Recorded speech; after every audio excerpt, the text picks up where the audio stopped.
Let's go. So we are back with the second Urza deck of the day, playing a little blue-black Kitchen Nightmares here. So we are still playing Asmoranomardicadaistinaculdacar, the fantastic Underworld Cook with the Underworld Cookbook. She requires us to discard a card in order to be able to cast her for 1 black or red. In this deck, we have 4 copies of Underworld Cookbook. We have 4 copies of Street Wraith, which you can cycle for paying 2 life. Cycling is discarding a card. We also have 1 copy of Bone Shards. So we have 9 different ways to get Asmora into play. Some of them on turn 2, that's fine. And then she'll get a cookbook, so all future Asmoras are much easier to get into play. Around this, we're again playing the same kind of blue artifact core with Emry, with Urza, with Metallic Rebuke, and with Urza's Saga. So a super powerful mid-range core. You've got card draw, you've got some powerful beaters. Now this is a little bit more grindy and mid-rangey than the red version we were looking at, which was playing Ragavan. So this one's playing all 4 Thought Monitors instead of 3, and additionally a Thoughtcast on top of that, which is just really cool to see this card come back. I'm a big fan of seeing this card. It's really, really neat. We're also playing 4 Ovalchase Dragsters, which really leads me to believe that this deck wants to just like go off with these Underworld Cookbooks and Ovalchase Daredevils. I get that wrong every time. We're down to 2 Metallic Rebukes, a little less interaction, and only 2 Urzas, so it's a little less greedy. So really, this feels like this list is leaning more on Urza's Saga and Asmora and the Thought Monitors to pull you through the game, and a little less on Urza and the early game play of Ragavan, which is more exploitable by a reasonable chunk of the metagame. So it'll be interesting to see the differences here. A few more lands, 1 less Mox Amber, and that's largely the big differences. The sideboard obviously gets to be a bit different with black cards accessible. Thoughtseize and Fatal Push, just a couple copies of each. Mystical Dispute here. So this deck should have a little bit better of a matchup against combo decks than the previous version we had. Spell-based combo in particular. Creature combo, you'll be fine. We have a Kozilek Butcher of Truth in here, certainly for mill, but you could bring it in against things like Control if you want to cast it off of Urza, but there's only 2 Urzas, so I wouldn't really count on that happening, but it could happen. Is Saga just that good in these decks? Yeah, Jake. In these decks, it's obnoxious. It's amazing. It's so good. Then Tedra and Agent of Bolas in the sideboard, yeah, for grindier matchups, mid-range matchups, etc. All right, let's rock and rumble. Rumbling on into the Modern League. Thanks everyone for hanging out. We got a nice crowd today after my 8-0 run in the Modern Challenge yesterday. It's a good day to be streaming. Yeah. But Saga lets you get some toolbox artifacts. That's true. There is 50% sure you won't bring in Tez. Oh, I'm gonna bring in Tez. Good idea, bad idea. I don't care. Incoming 4-1-5-0. Well, the last league we were 3-0, and it just felt unbeatable, and we 0-2'd the last ones. But Etron's gonna Etron sometimes. Yeah, Karnstruct with a Shadowspear just kills every aggro deck basically. It's pretty unbeatable. This deck's gonna have a really bad time against Karn, even more so than the last one, unless you have your Bone Shards. So Karn the Great Creator is definitely terrifying for this deck list. But it was for the previous one. The previous one just had a chance with things like Garapur Aether Grid and Galvanic Blast.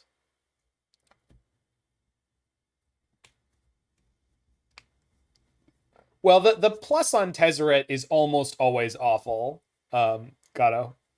Your artifact count in order to be able to in order to actually have a reasonable shot at getting a hit on Tezzeret is obnoxiously high. People are playing Fracturing Gusts and such now. It's a dangerous time to be an artifact deck. Yeah, Fracturing Gusts cost 5 though. It's really slow. And this deck frequently puts out a battlefield that is pretty unassailable. So if that becomes more of an issue, I could see these decks picking up a little bit more counter magic in the sideboard. Stubborn Denial is very good. Well, that's the thing, Gato, is like so often nowadays the artifact decks play a bunch of non-artifact cards that generate artifacts. Urza is a perfect example, right? Urza is not an artifact. Emry is a perfect example. Emry is not an artifact. And so I mean, the count is higher thanks to things like Thought Monitor, which is great. Yeah, Urza, you never hit. You never hit it. It sucked because your artifact count was like 14. Thanks to MH2, we have a lot more playable artifacts popping in, and that's great. Also a higher number of legends, which means Mox Amber gets to be played more freely. Yeah, I never hit. I would play Tezzeret Agent of Bolas out of the sideboard in my Urza decks. I think it's still in the sideboard of my Urza deck right now. I pulled it out earlier, but since this queue is taking forever again.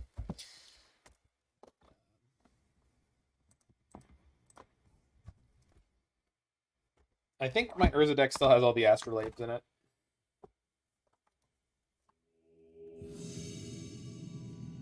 Yep, there's my Tezzerets. I can't quite see those.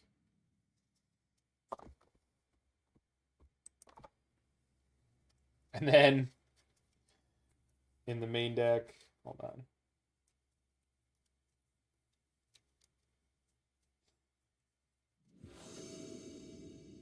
Emry's, Urza's, German Urza, Word of Invention, Mishra's Bauble. There's the Astrolabes.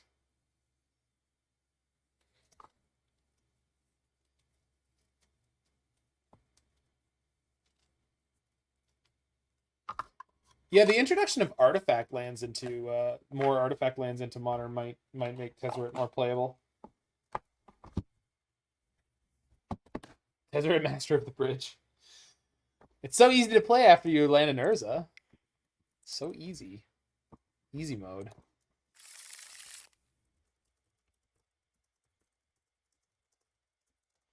Okay, this hand is a huge gamble, and we're in the dark, so I'm just going to ship that. This hand is not a gamble. This hand is phenomenal. I'm going to ship one of these fetches, because I don't know what I'm up against, and it feels like this is too much damage. I'm just ship the Flooded Strand. So keep setting that guy. Okay. I'm going to fetch first, just thin a little bit. Grab my Swamp. Client is running nicely right now. I don't know why.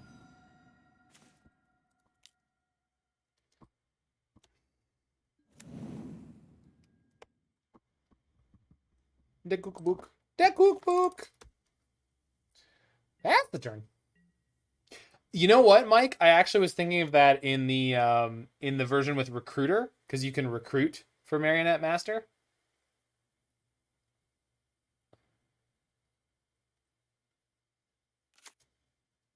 And that sounds phenomenal to me.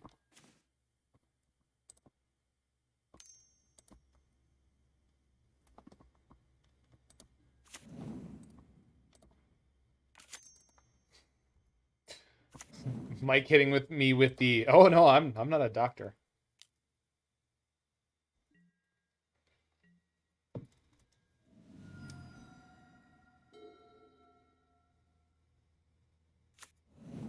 Clifftop Retreat.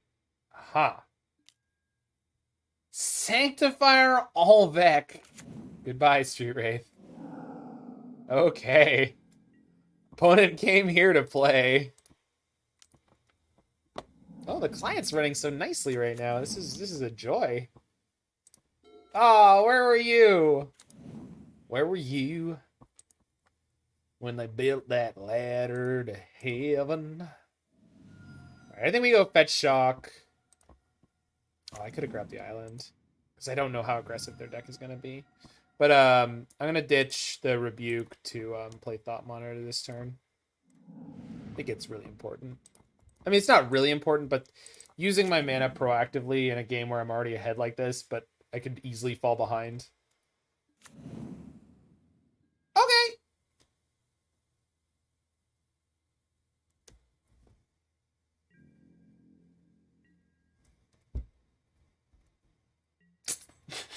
Like, well, we don't know. I mean, they could play a bunch of prison shit that just like messes us up hard, right? Boros Reckoner. That is not a great removal choice with Asmora. That's cool. My opponent is So classy. Yeah, Giga Chad.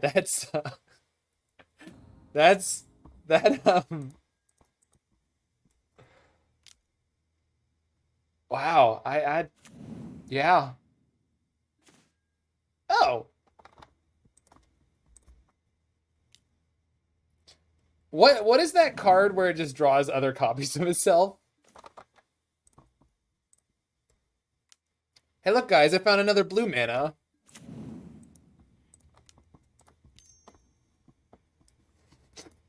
No. It's not like actually that it does that. I'm just trying to there was a card and it's like it draws more cards and it always draws more copies of itself, but it doesn't actually do that. It's turn 4. You can tell because I put 4 Thought Monitors into play.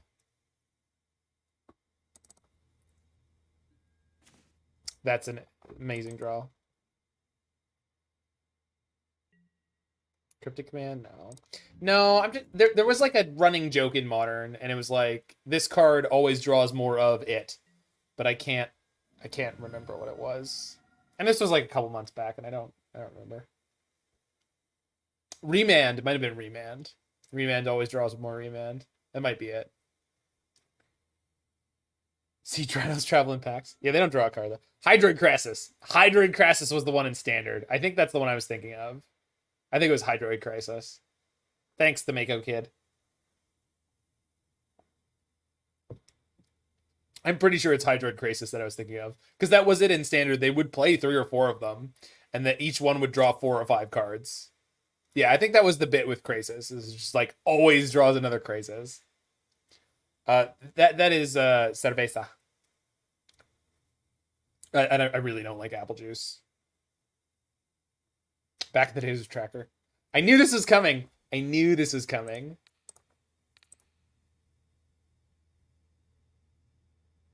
It's still going to kill everything, but that's okay. I don't want to take 13. I'll take 6. Oh, the Sanctifier's not going to die. That's cool. Yeah, I didn't have the 1 blue open here. Huh. I probably should have left up my Springleaf Drum, huh? But I really didn't think they were going to play a crazy combo deck in Modern like this. Well, down I go. Only they had Boros Charm? Oh, to make it indestructible. Wow, I would have been really dead. Oh, no! Oh, I thought I was going to get to cycle it. I forgot that they had the thing, and I said they had the thing earlier. That's okay. We've got Urza coming in here. Urza will pick us up. Urza will pick us up, put us on his back and save us. Birth of Melitus. I'm just using Cookbook for... Yeah, exactly. Doing it any other way would seem like cheating, Mike.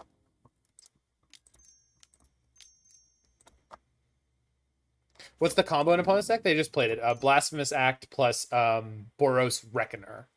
So Boros Reckoner says whenever it takes damage, you get to deal damage to any target equal to the amount of damage it took. Blasphemous Act deals 13 damage to each creature. So you get to deal 13 damage to anything you want.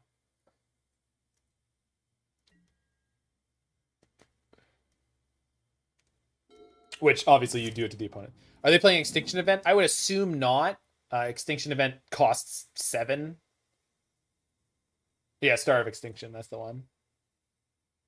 I assume not. It's just too much mana. But maybe if they're playing, like, Ironcrag Feet. This was a... There's a variation of this that was big in Pioneer. But now I have Aether Spellbomb to help me out. Yeah, this one's not gonna land.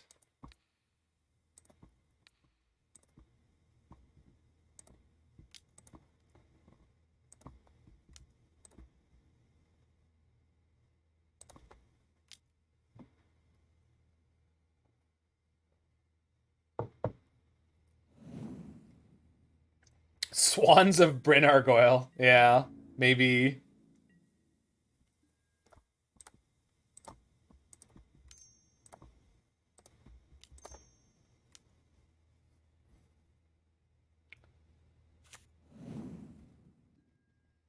Alright, they better have one hell of a removal spell here.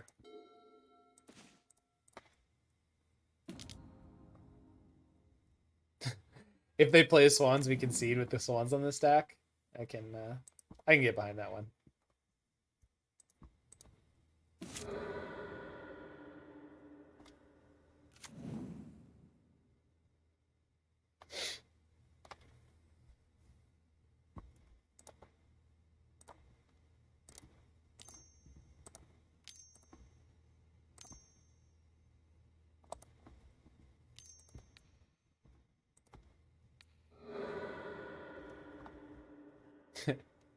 Shock the Swans, draw some cards. Shock the Swans, draw some cards. Shock the Swans, draw some cards. Oh, I've seen the video.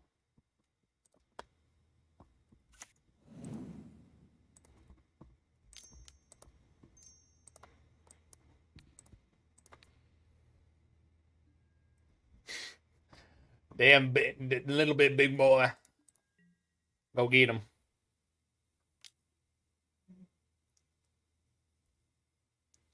Yeah, I love equipping tapped equipment or tapping equipped equipment.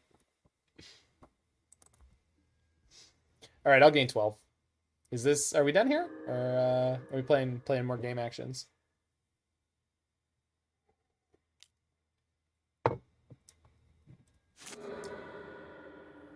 The equipment is just so excited to swing too. I like that. I like that a lot. Oh, damn, they're gaining 2. All right. Okay, we haven't won this yet. Not discarding for food, missed 1 damage and health. What? Here? In this game? Where? Oh, yeah. Misty. Maybe I want the mana for next turn, Shadowless. God. Also, I kind of want the cookbook up. Wait, that makes no sense. No. Just a punt. Thank you.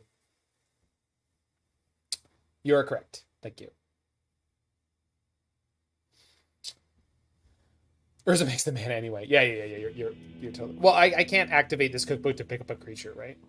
But my plan is if they had another board wipe, we were just gonna Aether Spellbomb the Urza, recast it next turn, and just keep going. So Engineered Explosive seems like something I want. Don't need push. Spellbomb, no. Maybe Tezzeret?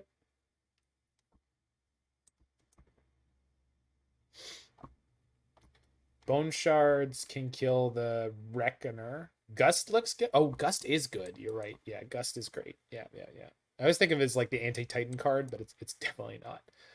It's probably better than Metallic Rebuke. Metallic Rebuke could stop the Sanctifier, but that's like the only thing. What command are you looking for, Luke? Punt? Exclamation point punt? You're looking for exclamation point punt.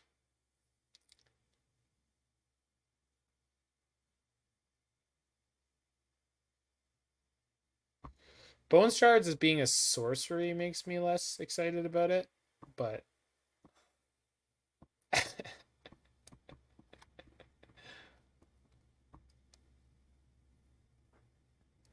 God, Roy writes the best commands. The Simpsons one? Which Simpsons one? You want punt. Punt is how you get the dough.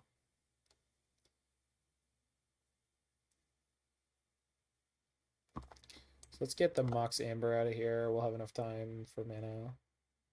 Yeah, they might be running Stormwild.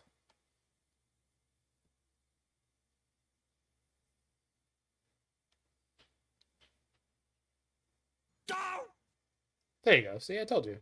Type punt. Can I sideboard out an Ovalchase here? Does that make any sense? Especially because they've got the main deck Sanctifiers? Yeah, it's probably okay.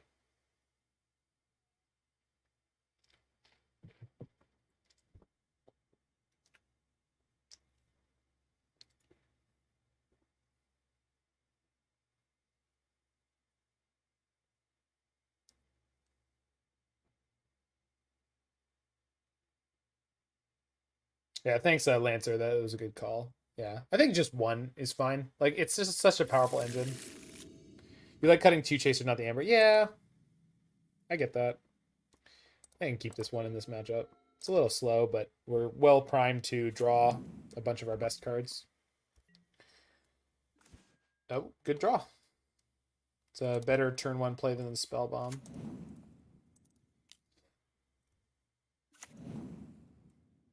Hold on to the Street Wraith in case we find Asmora.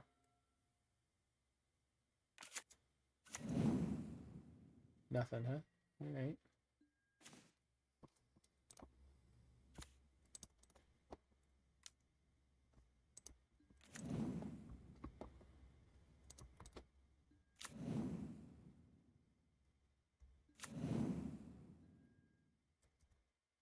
Got a Bauble in the yard? All right. Gordon? That's okay. That's a good name. Spellbomb cycling here too is nice because they're a 3-mana creature that they want to combo with. It's really awkward for them to have to cast it over and over and over again.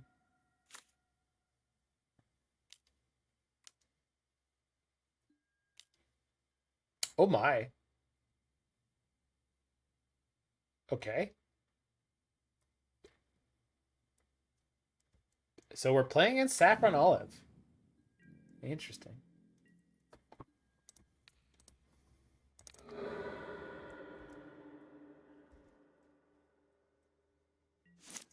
Oh, Gordon's fine. Yeah, Ramsey. I didn't read properly when you called him Ramsey. Called her Ramsey.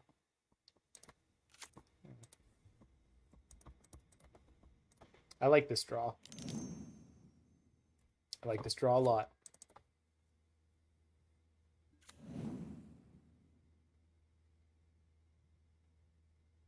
Yeah, Gordon's great. Ramsey, less great.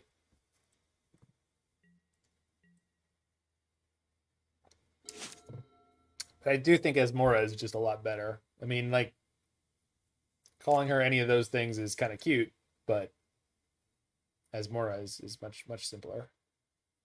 You have to have people be in on the joke, and the joke is not really that good.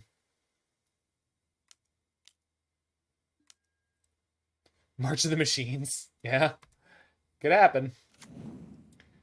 Could happen. It doesn't kill your constructs, Pi. It kills your lands, though, and your baubles.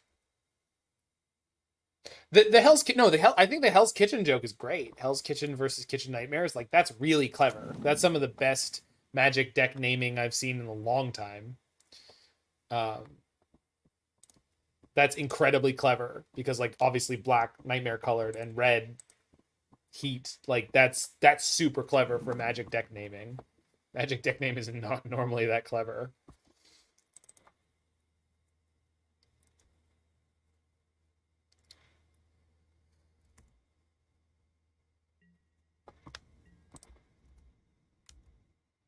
Yeah, Mox Monkey's in the set. So anyone playing red has good access to. It's gonna kill Urza, but I can bounce it and replay it. I can't replay it without a second blue. Okay, this is a bit of a punt.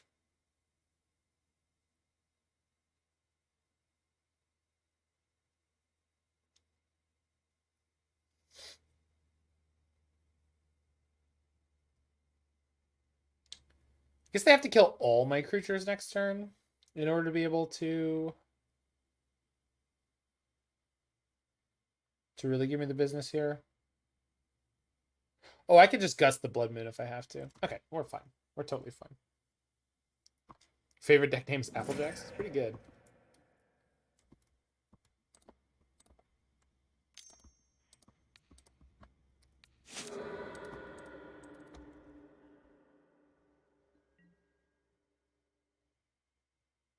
Could have gusted the moon there and replayed the Urza now. Yeah, I should have done that, I guess. All right, I'm not going to worry about it.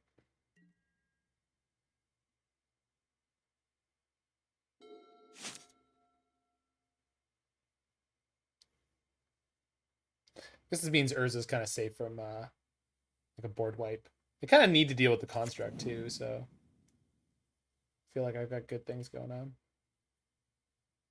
What does Blasphemous Act cost? 9 minus the number of creatures in play?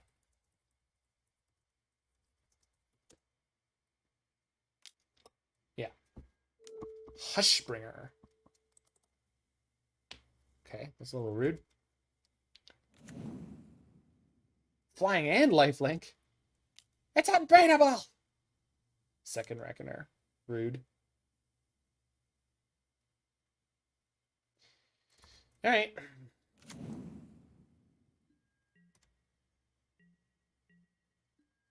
Nightmare's Kitchen? Yeah, that's pretty good. So if I go end of turn Gust, I can get the Aether Spellbomb to bounce the Hushbringer. Play Urza, get a Construct. That works for me. Do I want to draw an extra card right now? I think so. Yeah, I think so. Maybe even cycle a Street Wraith this turn, because if I find Asmora, I'm pretty happy about that now. And they put it on top? They did put it on top. Okay.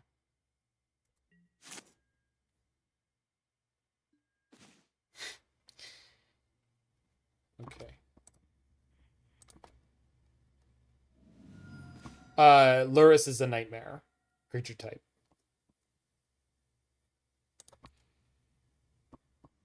Literal nightmare.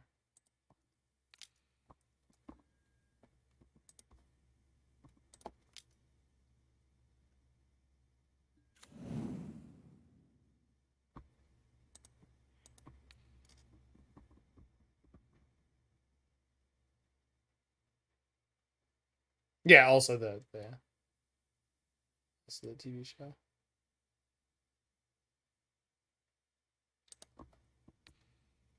Bounce that.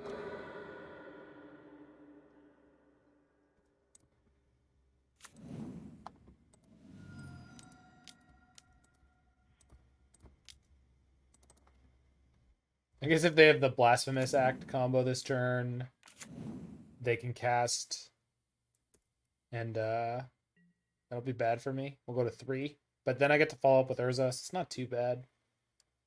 They won't be able to also play Blood Moon, so unless they have 2 extra mana sources. Blasphemous Act currently costs them 4. Yeah, we're okay. It won't be great, but we'll be fine. Assuming I could ever draw something useful. Yeah, Asmora is the chef. Here's, yeah. Oh, Volcano Hellion. Deals an amount of damage of your choice to you and target creature. The damage can't be prevented. Chooses 16. Wow. I'm not even mad. I'm just impressed. Yeah. Yeah, I mean, I wasn't able to do any damage to them this game. They were playing the less aggressive version of this deck, so yeah, okay. We got. I guess I should have Fatal Push against the Reckoners, even though they have the Sanctifiers.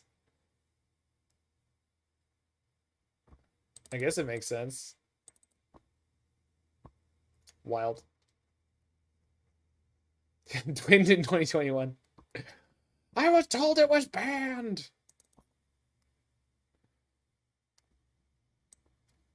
I was told it was banned.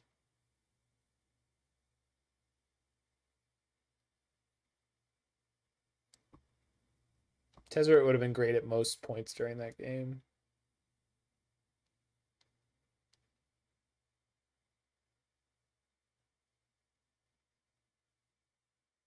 Twin only works as twin if it's blue X. The card Splinter Twin is literally red. Maelstrom Archangel into a coalition victory. That is remarkable. That is a tale to be told.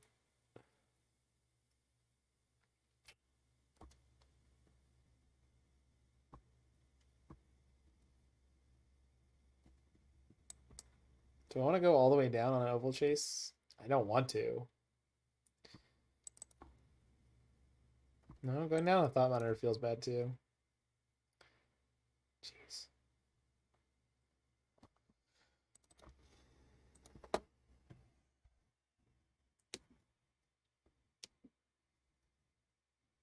Yeah, yeah. Twin. I mean, the twin deck was primarily blue, but I mean, the card twin is literally red, right? And so is the other one, the Kiki Jiki that people use now.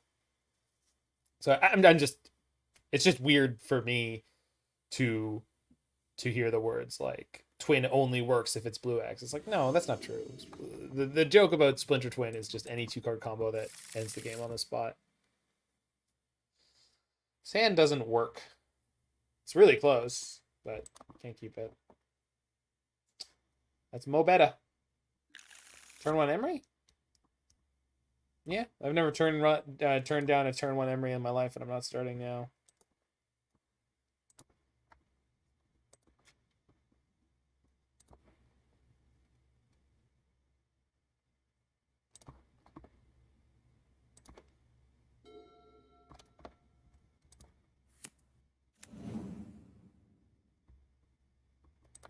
I disagree. I think what people demarcate as twin is a 2-card combo that wins the game immediately. That is twin. That's not the deck twin. That is what people mean when they say I got twinned.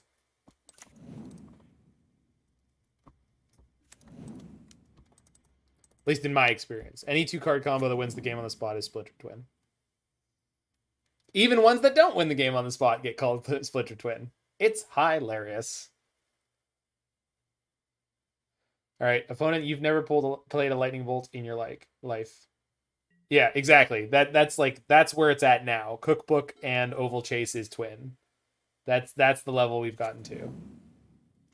No early removal. Opponent is crazy. But they won last game, so I mean, they're the right kind of crazy.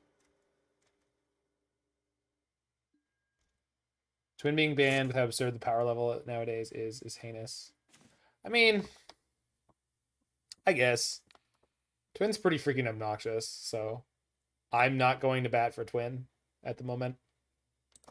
So if anyone's got a problem with that, like, sorry.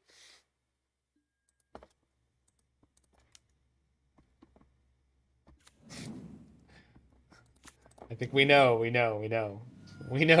We know. We figured it out. We got there. We know what you're up to. Right, exactly. Which is why it's a joke. But when people are actually describing getting like twinned, they just mean 2-card combo that kills them. Restoration Angel plus Kiki Jiki twin. Felidar Guardian plus Saheeli Rai twin. I have a Splinter Twin alignment. What?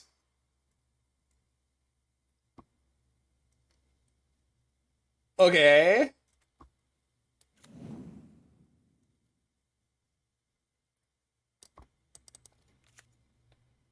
Everything's red. So this is a combo with the Sanctifier Encore. Look how cool the red Shadowspear looks. That's awesome. Blue-red Emry. Opponent's at G. They just made the whole world cooler. Gust. Everything's red, you say. Your land is red, you say. I don't think I'm doing it, but I certainly could. Red cookbooks look sweet. Everything looks sweet. Radical. Dude, radical. Totally sweet radical. Am I playing Shadowspear? Or would I rather have Gust and Spellbomb up? I think I'd rather have Gust, Spellbomb up, and have the opportunity to put a tapped Watery Grave into play. They have Blood Moon on top. That's fine. I don't really mind the Blood Moon right now. I can fetch my second island, and then I'm totally covered on colors. Perfect draw. I mean, not perfect, but very good. Watch out for Hydroblast. I will.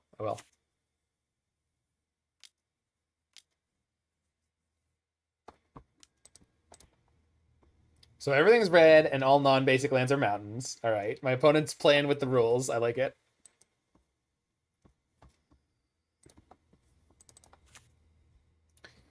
Resolves.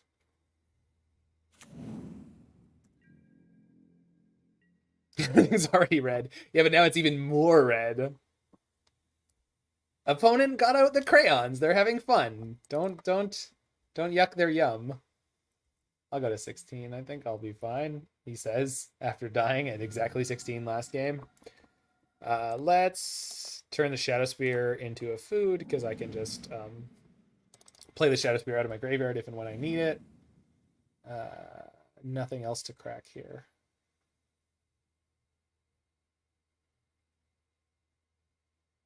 Really? If this was EDH, opponent would be hard targeted. I might bounce their Painter Servant this turn. We'll see. Oh, that's cool. This comes into play untapped. I'm happy about that. Although maybe we should have turned it into a food. No, I want the 4 mana for Urza. 1, 2, 3, 4. Oh, I can get the Bauble. Yeah, the Bauble. So 5, 6, 7. Perfect. So play Thought Monitor, have Aether Gust up.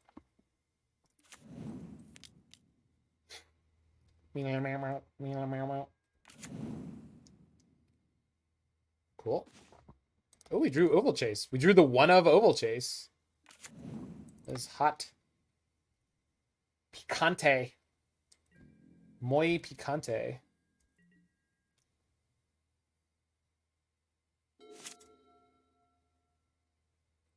That Hellion they played last game. If they don't have a second target, it still resolves, right? Bolt my Emry.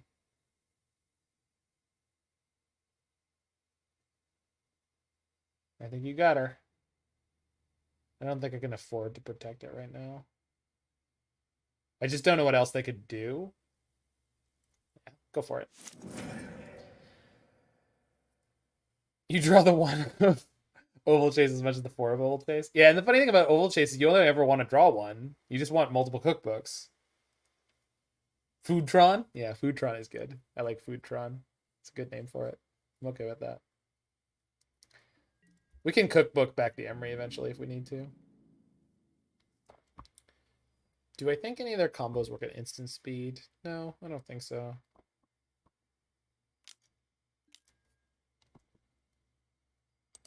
That's fine. You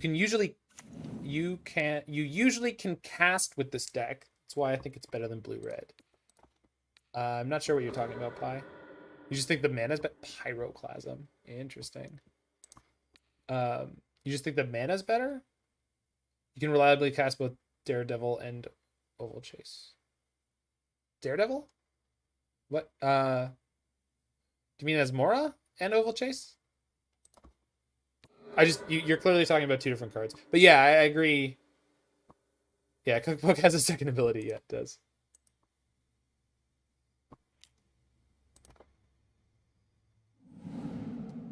Daredevil and Street Wraith. Oh, yeah. I mean, I've never really thought about casting a Street Wraith, but that's definitely something you can do. Let's draw cards.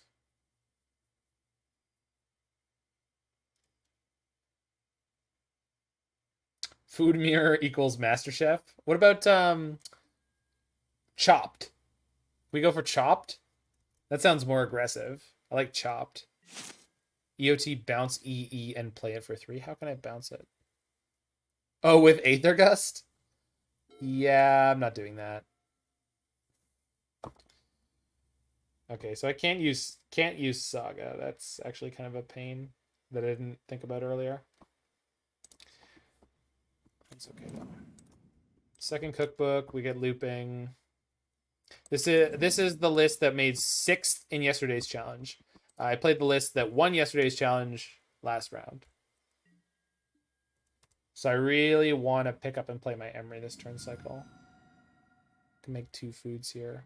We're safe from almost everything. Gordon Ramsay special? Yeah. Food Network.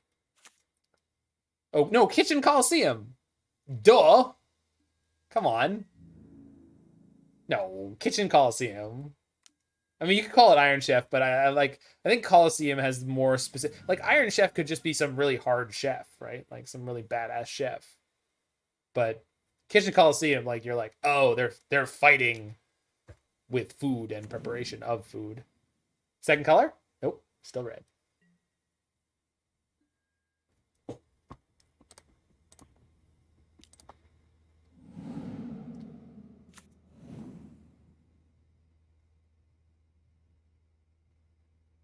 Like in Futurama. No, I've seen the Futurama episode. I remember it, but I. Oh wait, if I do this, I can't use this to pick up the Emry. Picking up the Emry is pretty important right here. Goodbye, second cookbook. You served me well. The cookbook. The cookbook.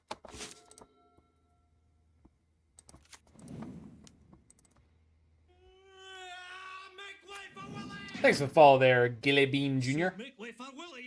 Gillebean Jr. Iron Chef is the best cooking show ever. I wouldn't know. I don't have an opinion on the relative quality of the cooking shows. All right. Game's feeling pretty comfy. So far, they haven't shown us any instant speedway to the Futurama episode based on it. Is one of your favorite. Yeah, it's a good episode. The chef. Do I prefer the blue-black or the blue-red one? I don't know. I haven't played them enough yet. I like a lot of the choices in the blue-black deck. The blue-red one was more powerful. Oh, right. They still had that. Do I just gust the Pyroclasm? I think so. I do not have a second blue.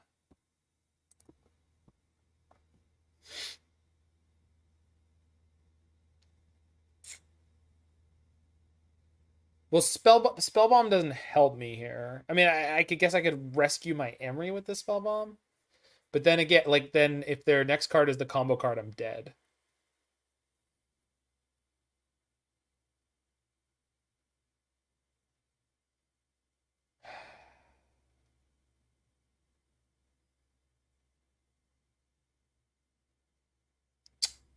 This is actually super inconvenient.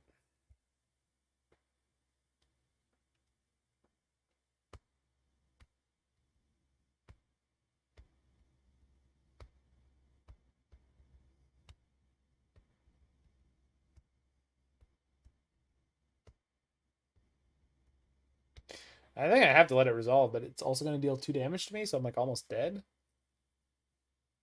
It's really brutal.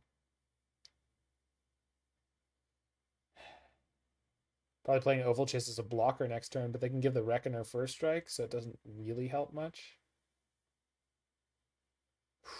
We got to draw something that's reasonable.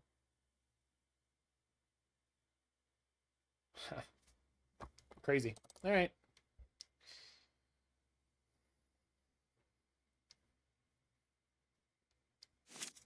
I guess their Hellion card was like 5 mana. Maybe I was supposed to Aether Gust that because there's like none of their combo cards would have been playable on this turn mana wise.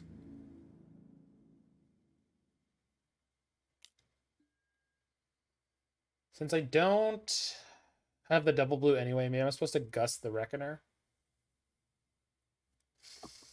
But I should have done that in response to the Pyroclasm. Going really good, Daragaz. Daragaz. I'm supposed to Gust the Reckoner here.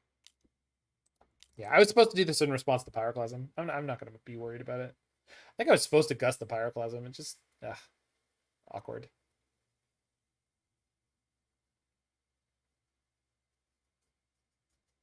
Yeah, I should have considered how much mana most of their combo pieces are. Might be playing the Daredevil next turn. They put the Reckoner on top. They did. I mean, in theory, over the next couple turns, we can get the Emry back again. But I'm not sure. Just really depends on what I draw. I need to find something. I need to find some kind of action. Ah, that helps.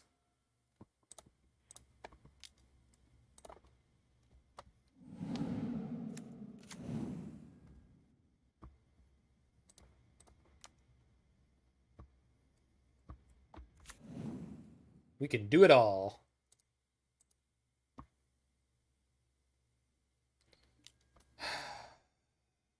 Yeah, is that... Ah, stop it, opponent. You're so frustrating. Okay, they're drawing Reckoner. They have one other card in hand. They're not drawing extra cards. Once the Reckoner is in play, it's a problem. I can't cast the Emry again this turn. Oh, man. What a stupid game.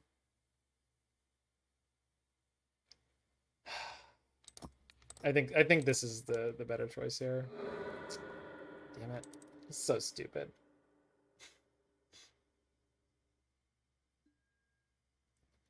You just want extra fetch lands because the fetch lands will get your Watery Graves as long as they fetch for blue.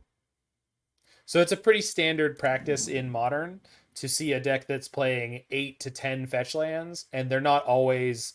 You only play 4 in each 2-color combination. So if you're a 2-color deck, you'll pick your primary color, in this case blue, and you'll play other fetch lands that are half blue. So in this case, we're playing Flooded Strands in our black blue deck. Okay, no second Pyroclasm is good. Not going in for 1 damage is nice. Another Cookbook is not the worst. Do I have a Thought Monitor to pick up? I don't. Maybe I mill one? Oh, maybe I do. I do have a Thought Monitor to pick up. Do I want to pick up and play a Thought Monitor right now? Yeah, kind of.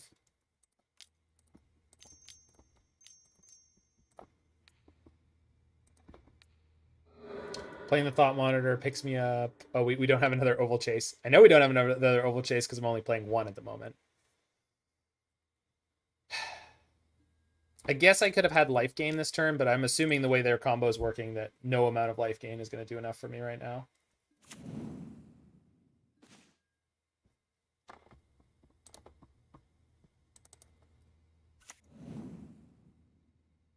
Didn't discard a card yet this turn.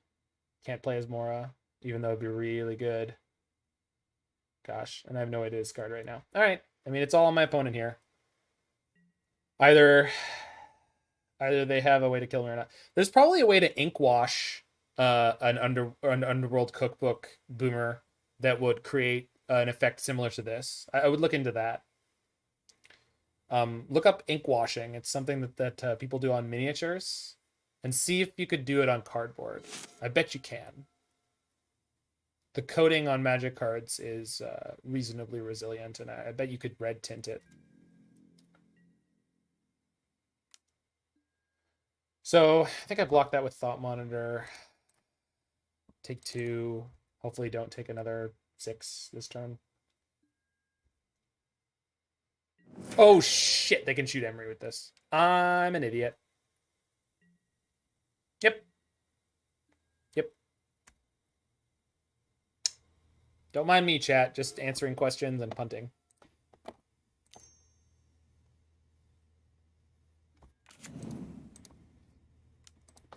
Although thanks to Asmora, I think we'll get to play through here.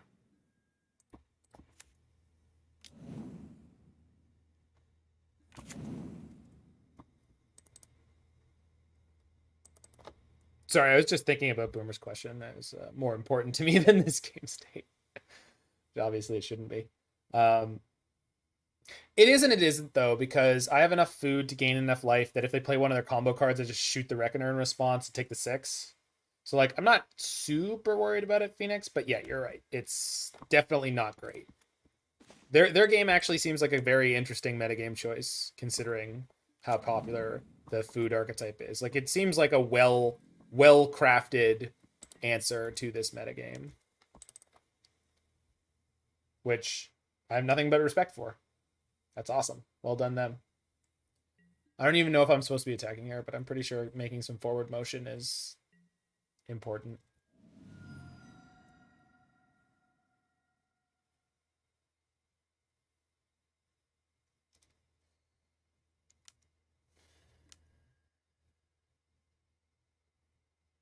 So even if I remove both their Painter's Servants, this is still red.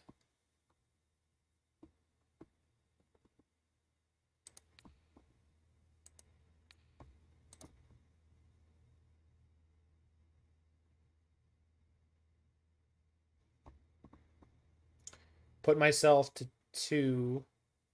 I have the ability to crack 2 foods right now. This seems okay. Thought the opponent just submitted a random deck. I mean, it's possible. It's possible they're just kind of dicking around. I don't know. I don't know. I don't know.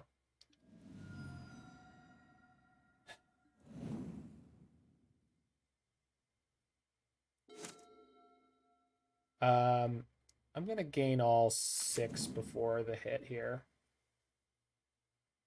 They're on 7 or 6 mana, so if they've got Star of Extinction, it comes down next turn.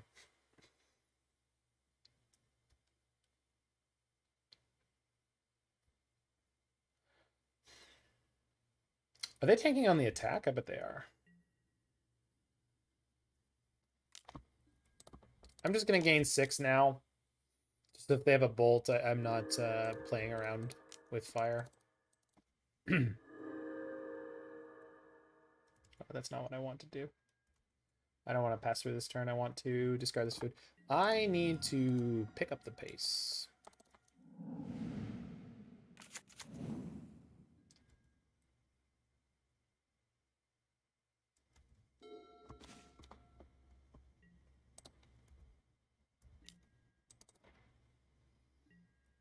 Okay, but am I allowed to play my Street Wraith for red mana? You made it red, opponent.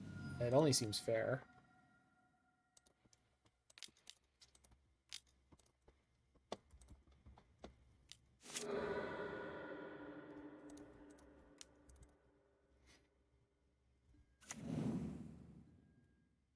Okay.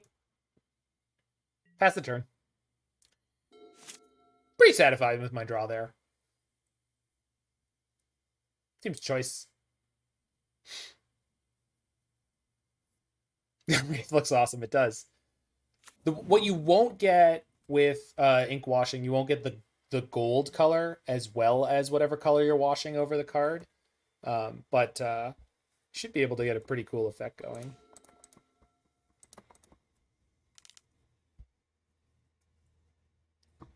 So this puts Blasphemous Act on deck for them.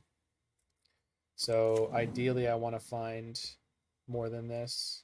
I think I have to make a kind of bunch of random game actions here a little bit, which I'm not super satisfied about, but I mean, I'll take it. Yeah, I'm that's the reason I'm doing what I'm doing right now, Bruno. I'm just worried about just like making stupid choices that don't actually matter. I could have killed him with Tezzeret. I think. Okay.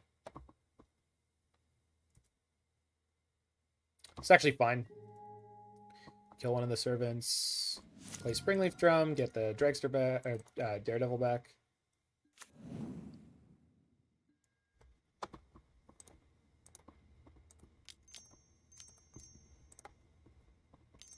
Tezzeret. This is infinite game win next turn, so. But I could have made them lose both painters this turn if I had taken more time. Oh, look, we drew a Thought Monitor. Any order. That one. No, not that one. That one. This one.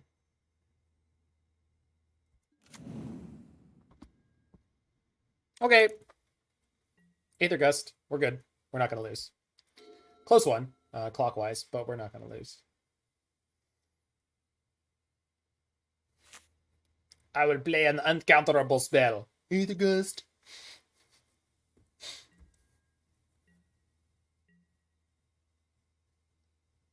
Do you think they have an instant speed Shatterstorm? Anyone got money on an instant speed Shatterstorm?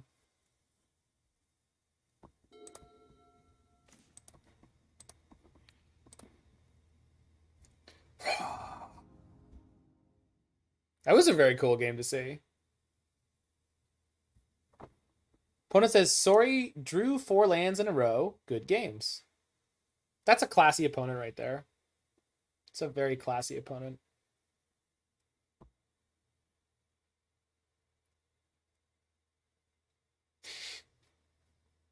Jiggy.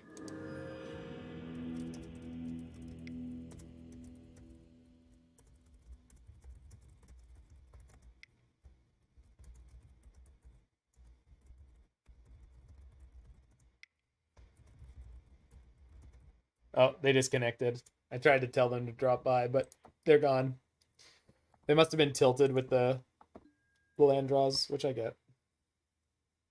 Yeah, Saga's the next card, but you know the best part, Jiggy? It didn't have anything to do with that game because of the Blood Moon. And the fact that I felt like I was so taxed on resources to make sure they didn't combo me out that I couldn't deal with their Blood Moon.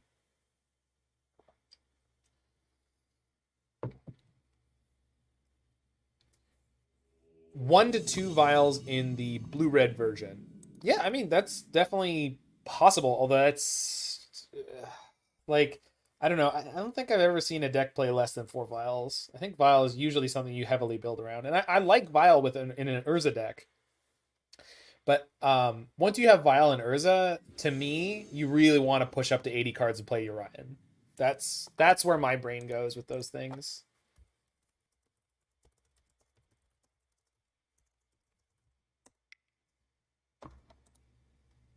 All right, hand's fine. Luris E. All right. I mean, I see the applicability of it, Pi. I'm just not convinced that having that blank card in your deck is in other situations it's just like a blank 1-mana artifact. And you already have a couple of those. So I don't know. I'm not convinced that is where you want to be. That's all I'm saying. That's all I'm saying.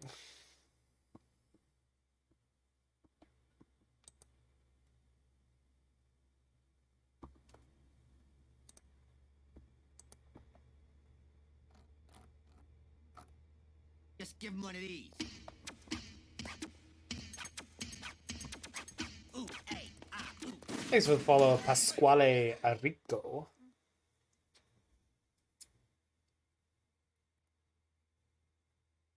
Vial and Asmo are kind of awkward together. Yeah, I guess so. Compadres, yeah, exactly. Like you're playing a tutor package, the freedom right? fighters before the start of the rainy season. And remember, a shiny new donkey for whoever brings me the head of Colonel Montoya. Thanks for the follow there, Tyre Bauble. Oh, Luris with Bauble. And they target themselves. Should see a fetch land here. Never seen Urian deck without file on one, exactly. Okay, whatever's on top, they wanted it. That's fine. This deck is gas. I agree with you. Oh, turn 1 Emry. That came together nicely. We already did, Pi. He 5-0'd with it in the first dump. What do you want? Jeez, dude. Come on. He was in the first deck dump. I helped inspire him.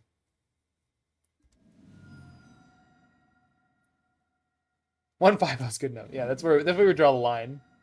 Anything more than that's just excessive. Oh, why couldn't they have done this in my main phase? I would have gotten them so good.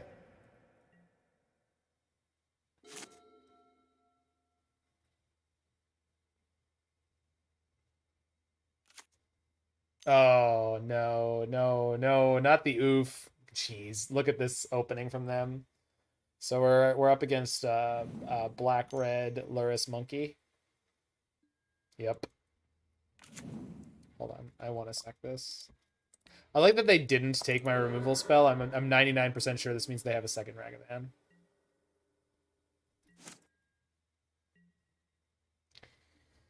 Okay.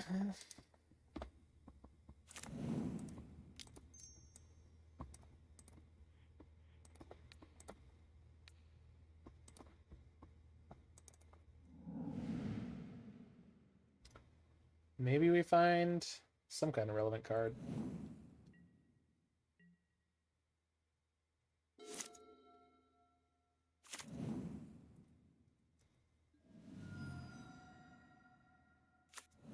I don't know what the Bob and Cheese version is like.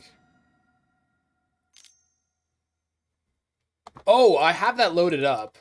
Sultai Chord Urza. Yeah, I have it loaded up. I just haven't had time to play it. Yeah, post away. I mean, I have it loaded up, but for anyone who's interested, the Sultai Chord Urza deck. It's got like one tireless tracker in it too. It's like it's super spicy. I love that. It's really, really slick.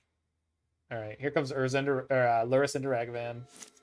And yeah, we're all gonna have a Merry Christmas. Oh, maybe they don't have the fourth land. They used the Delta I saw off the top already. Why would you sequence like that? Why bother? I guess if I have counter magic and I was considering not countering the Lurrus, which I guess makes so very much sense. Oh, good draw. I'll take it.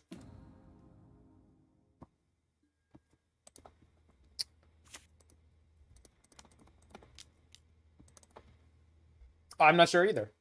It was in the 5-0 dump several dumps ago. Hey, look, everyone. Urza's mediocre, just like I always said. I mean, he's a good card. He's just, like, very, very on rate for Modern. Adrenaline Lock. Yeah. Not sure if it's the one I mentioned. All right. I'm not. I can't open it right now. I mean, I can. And just close Firefox right afterwards. It's just a pain. You wish you were there when Urza was broken? Yeah, me too. I was on a contract. All right, we're done here. Snapcaster too. I love their deck.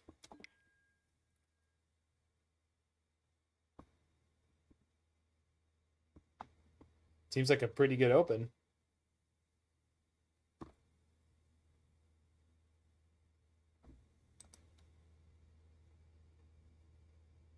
Huh? Oh, is this 60 cards? Oh, this is the one Canister was playing the other day because he was like, oh, Claws of Gix takes mana.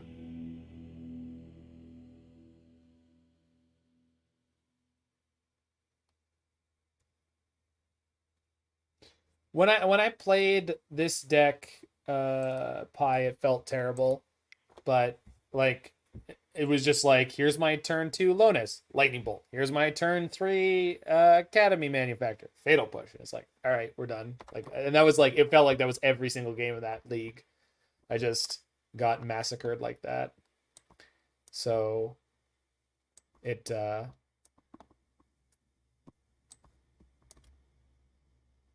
didn't really seem like it was something you could reasonably play in Modern. Well, it like, yeah, it's if the creature based synergy is too fiddly, right? Like if you need like 3 creatures in play and having 2 is like okay, but it's not really game winning. I mean, Cauldron Familiar helps change that if you do play the Cat Oven versions, and like I don't know, there's play to it for sure. I was watching Triosk play a little bit of Sultai last night, and it seemed fine-ish.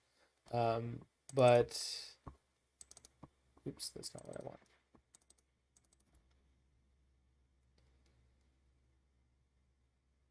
But I just don't, yeah.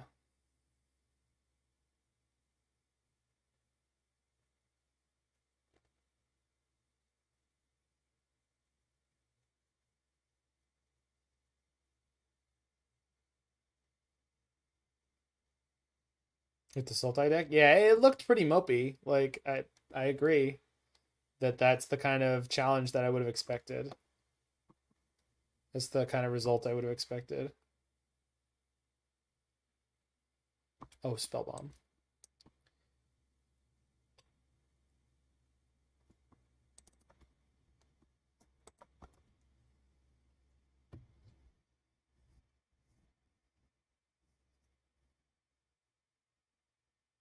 Yeah. The other ones are grindy. They're just lower power level.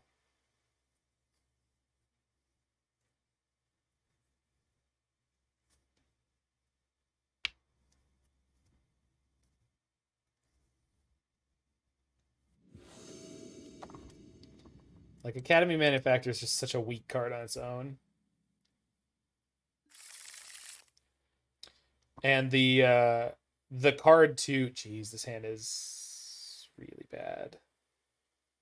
It's really, really bad.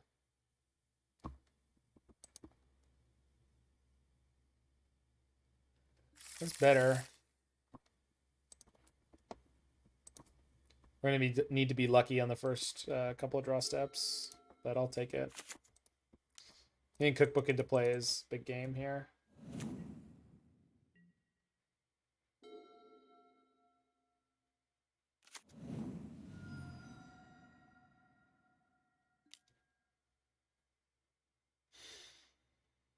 The only thing they could take is Spellbomb. All right.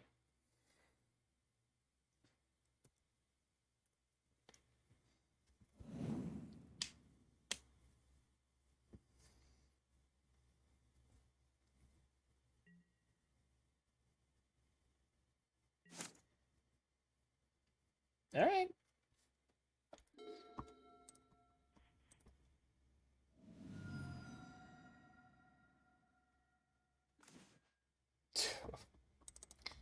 Okay. Inquisition me again, opponent. I dare ya.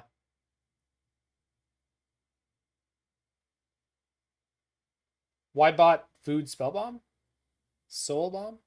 Why not Food Spellbomb? What?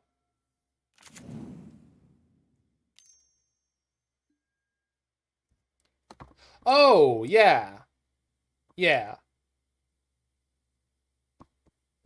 I see what you mean. Yeah, no, should have done that. I should have an extra food here. Yep, didn't even think about it. Nope, there was no reason not to do that. I just missed the interaction. Oh, sure.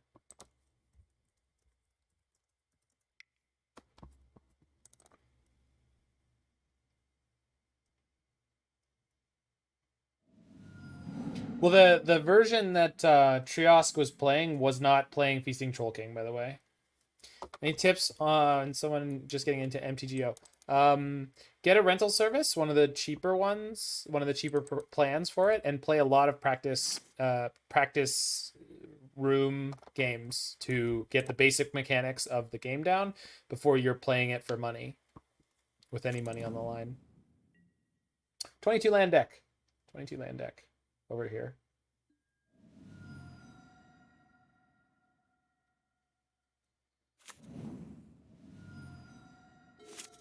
Oh, they're playing Shadow.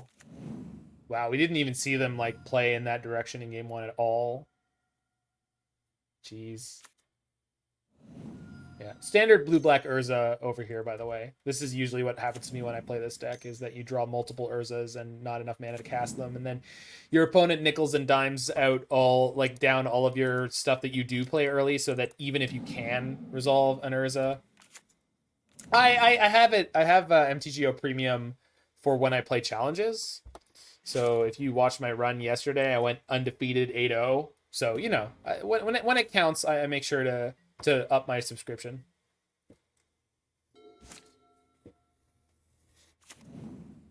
Not for leagues, though. It's more entertaining for everyone if we kind of pretend like it's fair.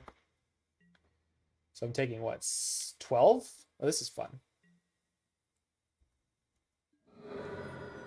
Yeah. You know, when it counts, I make sure. For entertainment value right here for you guys, I'll suffer. I'll just flail around and suffer.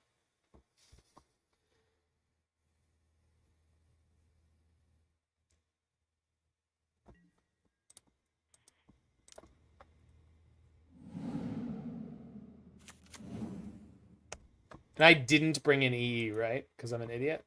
Yeah, of course not. I think that's my only possible out. Target player gains 3? That would be funny. Good draw. Good draw. Okay. If they don't have instant speed removal... Oh, but they've got all their mana up. This is... Yeah. I mean, this is nice, but it's GDS. We're toast. I mean, maybe I get to kill one of the... What is happening? What? Why is that resolving? Stub? What? Oh, I don't like this at all. Okay. There's a reason that happened. I don't know what it is, but there's a reason that happened. I probably should have had an upkeep stop. Got self bolts. I can make 2 foods block one of these shadows.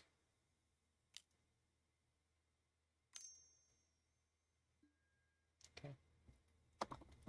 Bolts Asmora. Do they have everything here?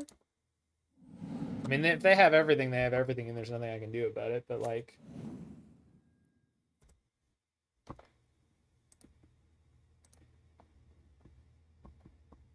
Oh, I'm only going to be able to... Well, we'll see. At minimum, I get to kill one of these shadows.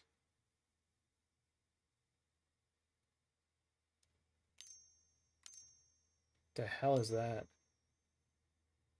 What? Kolaghan's command self-shock?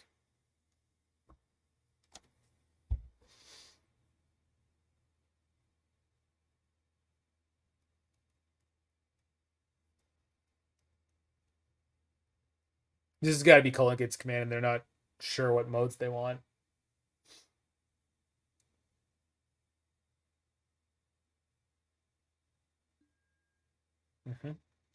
Start target artifact deals 2 damage to any target. They're dealing damage to themselves. Yep. Okay.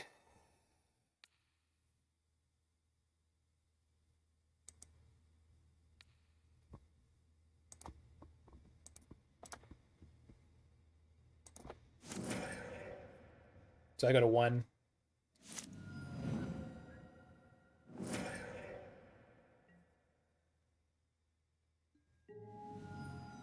And I lose my Saga, so there's no real outs anymore.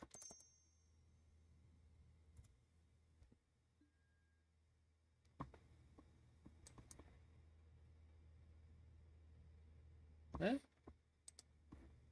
Technically.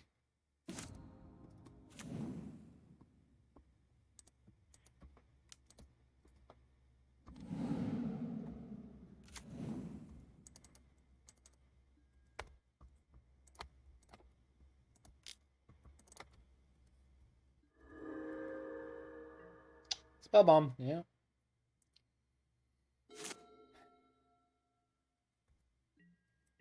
You gotta know when to hold 'em, know when to fold 'em, know when to walk away, know when to run.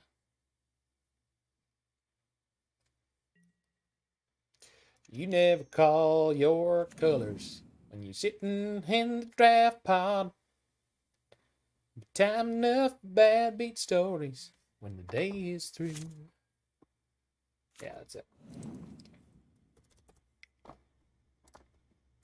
Alright. Tough one there. I mean, they had very good draws both games. Double discard, monkey discard, and ours was very clunky. I mean, I can call this like a wrong half problem, but like we're literally playing 2 Urzas and we drew both. So yeah, that was pretty unreasonably bad, and that's fine. Had to mull the first hand because it was non-functional. Second one was just not good enough. So if people think Velomachus is inconsistent, let me tell you something. That deck went 8-0 yesterday, and this one can't even have a functional hand. No, I'm kidding. Just sticking around.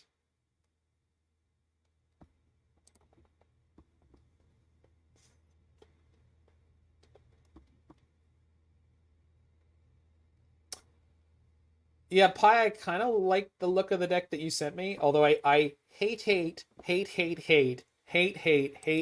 Collected Company so much. And this deck is only playing 4, 5, 6, 7, 8, 9, 10, 11, 12, 13, 14, 15.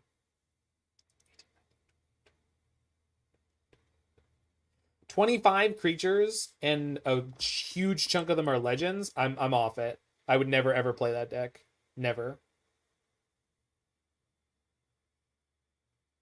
I hate Collected Company. I hate anything that's like random like that. I hate Bloodbraid Elf, Collected Company, just anything where it's like it's value, but the delta between how much value it is grotesque. Collected Company, 4 mana instant. Well, sometimes you win the game on the spot, and sometimes you get nothing. Literally nothing. Yep, 0 cards. With the caveat that obviously like the deck that I'm currently well known for is the Velomachus deck. Yeah, the Warp World deck is again like that's even more, right? That is the maximum, right? Like if you want to just like have fun, sure, but if I want to play a deck that I'm supposed to like care about my result for, I don't want to play Collected Company. It's just tilting, yeah. And even Bloodbraid Elf, I'm not a fan of. I'm really not. I just can't get behind it. I can't do it. At least with the Velomachus deck, there's a lot of play to it. And like I lost a 5-0 last night against Metcalf because in 2 games I managed to get a Velomachus in with Teferi in play to protect it, and I couldn't hit. I like Goblin Ringleader because the rest of the deck, like the stats on Ringleader are super high, right? But I mean, it's really annoying when it misses. Like I don't like casting Ringleader, but I do like the Goblin deck in general because it's got Matrons and it's got Snoops, and Ringleader's a fine enough card to play in that deck. But like so many of the Collected Company decks I've played, it's like it very often comes down to having that Collected Company do something, and then when it doesn't, it's like okay. So this is the kind of hand with this deck that I just don't know if I'm supposed to keep or mulligan. Like turn 2 Emry seems not anywhere near good enough. So this is a hand with 1 card of action in it. It's not good enough for modern. This hand is infinitely better. Never mind. Ship the first hand. Keep this one. Send the Saga. Do I need to do that? I could probably ship the island. Double Saga could be really good. Could end up being really bad, but could be really good. Let's see if I find a land here. Nope. Hope I'm not against an aggro deck. Although I guess I'm getting a cookbook, so it's not gonna matter too much. Yeah, we definitely had enough mana for Urza. Yeah. Elemental's Best Tribe. I did have a really good run with Elemental Tribal that will be up on my YouTube, I think on Tuesday night. I got really ahead on videos. Oh, question posted above. You're going to get back to your league. I'm so sorry. When I inked you in game 2... What? Yeah, I just missed it. I just missed it. That's it. That's all it was, Mr. Draft Chaff. I just missed it. Someone in chat pointed it out immediately afterwards. I was like, yep, should have done that. There was no reason not to, other than just being bad. So always assume the answer is your opponent is bad. Why didn't they do the thing? No reason, just bad. Yeah, I just missed it. I literally said when you cast that, I was like, the only thing they're going to get is the Spellbomb, and then I didn't do anything about it. I guess maybe I should have pitched one of the cookbooks here. No. Probably pitching Urza, though, unfortunately. Well, no, I have enough mana to cast Thoughtcast next turn. We'll see. We'll see what happens. Against humans, Asmora is a great place to start, but I really need to find a Daredevil. So I really want to play this Thoughtcast as soon as possible. Actually, yeah, I'm ditching Urza here, I'm pretty sure. We'll see what they play this turn, but I'm most likely ditching Urza. Yep. 3 1-drops? Yep. And Hierarch?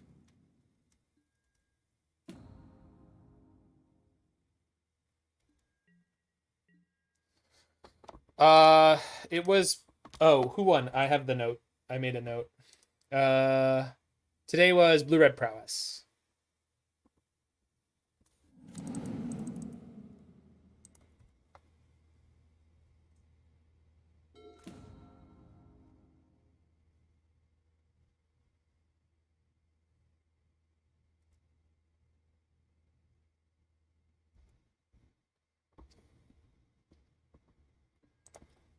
Actually, we're just gonna sit because I can make the construct this turn. I guess the construct is not great into... No, hold on. Construct's not great into Reflector Mage. Okay, let's play Thoughtcast. Hopefully I find something that gives me forward motion. So I should have done this off these 2 lands and left the shores. Huh, that seems obscene. Next deck.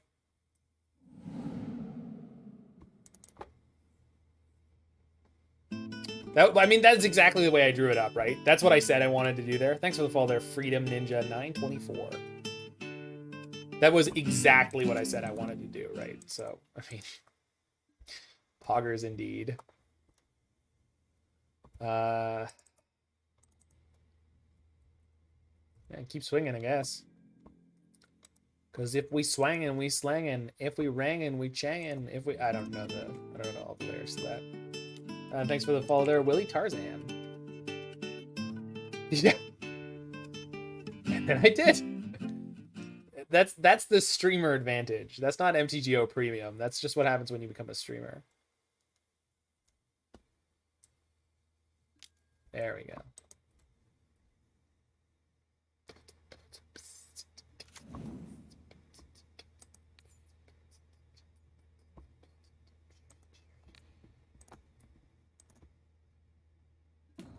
I guess this forced the action and like because of Onvec. I'm not really worried about Onvec, am I? I guess Onvec off the... Yeah, okay. There's no reason not to do it. I think you're right, Batcaster. Or Torrential Gear Hulk, if you prefer to be called. And then next turn, I could actually just play the Daredevil onto the battlefield. Yeah, we'll see. Maybe attacking there was wrong. I really wasn't expecting them to have the third 1-drop. Then they drew it because they didn't put it in last turn. Is Humans even playable? Absolutely. How good is it? I don't know, but it's certainly playable. Playable is a very strange word to me. Playable to me means like, can I 3-2 a league with it? Yes, absolutely you can. You know? I think I'm just getting another cookbook here. I get Shadowspear?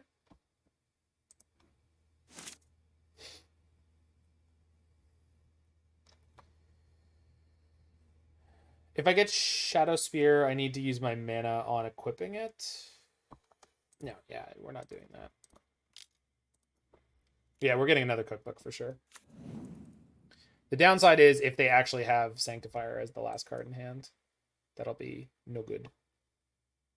No, I don't...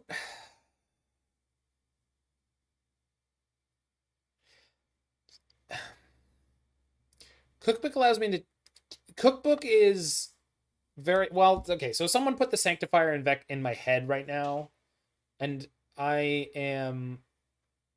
think I'm over-investing into trying to play around that. Yeah, I know Machine Gun Asmo. If they actually have the Sanctifier here, I'm screwed, right? But Shadowspear gives me a little more play. Yeah, I know I can respond to the Sanctifier with the second Daredevil and then pick up both, but it still locks them out from doing their thing, right? And Shadowspear next turn basically ends the game on the spot if I equip and swing. Without getting hosed by the Sanctifier. Now, it would get hosed by Reflector Mage, but they'd have to have both of those things. I think I'm going this way. I'm going this way. No. It was fine. It was fine when you did it, and I'm saying, yeah, I understand, Miguel, but then they need 2 things. So if they don't have exactly Sanctifier and Reflector Mage here, I'm pretty sure I just win the game. They need to have 2 specific cards. If they don't have those, we're good.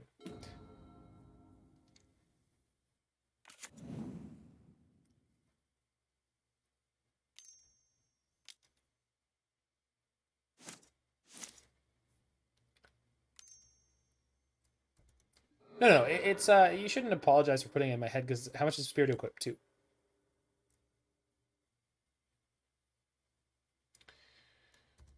Rider or Reflector? Rider. Okay.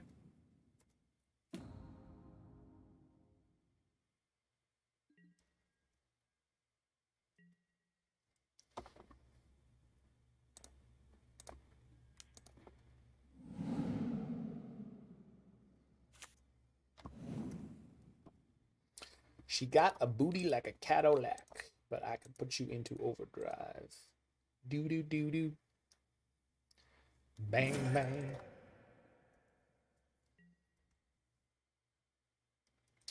Bang bang bang bang bang. Bang bang bang bang bang.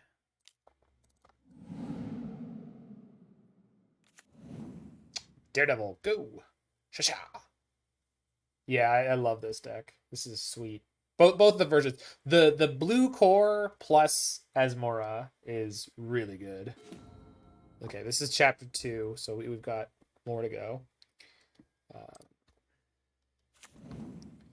Their vial is tapped here, so we just go equip. Swing for the fences. Yep.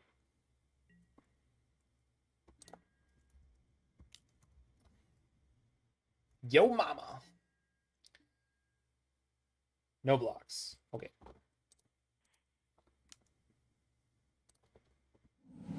That's awesome, Zelot. Thanks for follow Yo Mama JF. My favorite Joe Mama. The JF version. Not as good as the JFK version, but still my favorite one. John Fitzgerald Kennedy. And might I say, what a fine day it is to be smashing with the Shadowspear. Gives me shivers to buy into this deck and have Saga banned. I mean, I don't think. Well, you say that, Jackie, or not Jackie Chen. Phoenix, you say that, but I doubt it. Uro, I was told Uro would do the same thing, right? Thought about playing Thirst for Knowledge. Hadn't. Thirst is pretty clunky and slow. Yeah, my JFK is pretty good. Well, it was my Mare Quimby is good. My Clone High JFK is good, and then my actual JFK is all right. And may I say, may the force be with you. Do you even know who I am? I think so. Weren't you one of the little rascals? I love that. Sideshow Bob? You must just have a deep voice, because that's one thing I definitely don't have. Thanks for the follows, Rayra, Raylu8, and Fatcaster Mage. Australian. It's bloody great. How much do you like the Australia episode of The Simpsons? The first time I got to show it to an Australian who'd never seen it before, they lost their shit laughing. And it's got a lot of nice parallels to being Canadian too. Well, no, it's funny that you say that, Hong. You can look up an interview where Kelsey Grammer talks about the Sideshow Bob voice and how he developed it, and it is different than his normal voice, but it's for Sideshow Bob, he doesn't do a voice, but he does do a character, if that makes sense. So it's like if I change the way I speak from how I normally speak to play a character without doing a voice. But there's an impression that there is a voice being done, if you know what I mean. Think this is not good enough.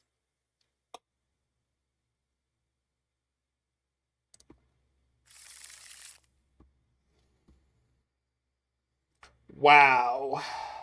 That is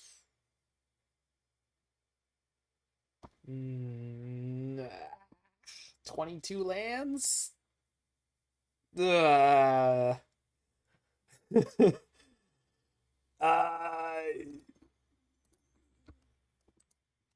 I draw a blue source within the first 2 turns, I feel like Thought Monitor puts me in this game. Oh, it's a trap. This hand is a trap.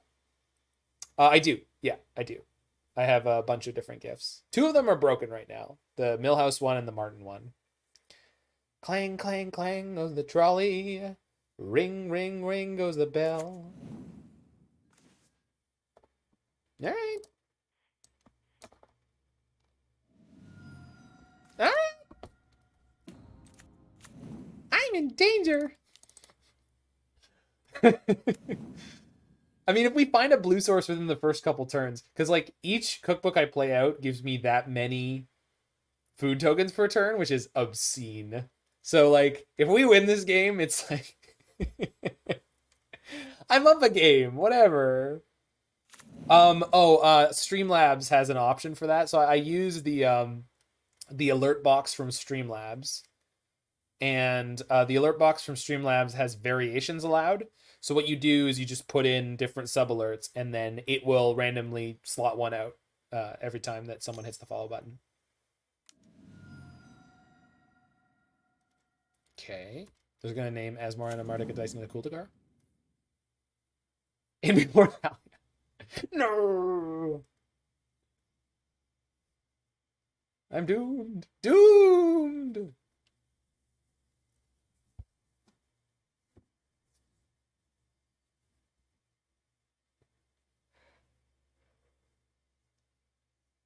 Oh, no problem, Daragaz. Yeah, I can certainly help I could certainly help you with a lot of beginner streamer stuff because I did it last year, you know? The important thing to remember is just let it come slowly. You don't need to have everything set up like anyone else right away. Just let it come, you know? Well, if you've got Amazon Prime, you can drop off your Prime sub here. And of course, that applies to everyone else who's hanging out here because Jeff Bezos doesn't need another solid gold house or rocket car. If you don't drop it off here, make sure you drop it off somewhere every single month because that is free money, free real estate.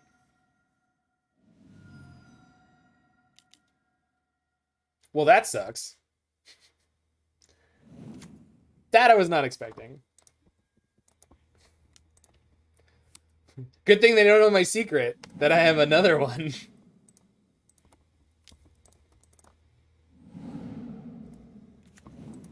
Can we draw the blue source now? That'd be great.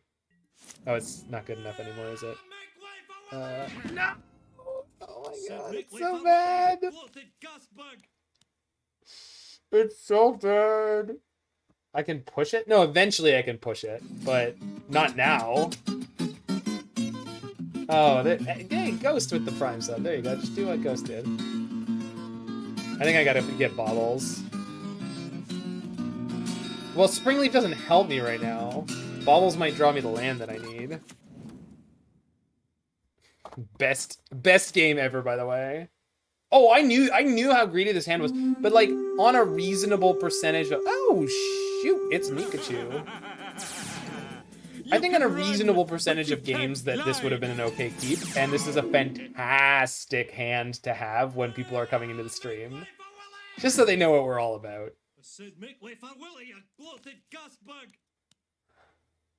If it isn't Pikachu, big high.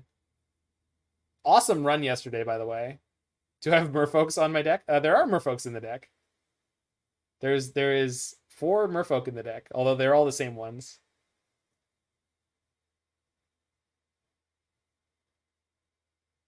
Yeah, I saw that the Michael Jackson episode is not on Disney. It's crazy. That's so weird. Yeah, I do Simpsons watch parties with Emma Partlow, MTG creator and writer extraordinaire, because we're both huge Simpsons fans, and yeah, it's the first episode of season 3, and it's just not there on Disney Plus. It doesn't say anything either. It doesn't tell you it's not there. It's just missing. No, we're playing blue black Urza. Was it a Kitchen Nightmare? But we didn't have it. We had a 1 Saga on the opening draw. Oh wow, look at that! 1 creature gets a counter. We had an Urza Saga opening draw with triple cookbook and an Ovalchase Daredevil and this Thought Monitor. And it kind of hasn't worked out so much. Yet. Still could, though. Show merfolks. Don't worry, I'm trying to draw them. They'll be here when they get here. You mustn't rush the merfolk, baby. You must cherish it. Seize the day. We're good. Okay. Can't play Asmora yet. I need to loop here.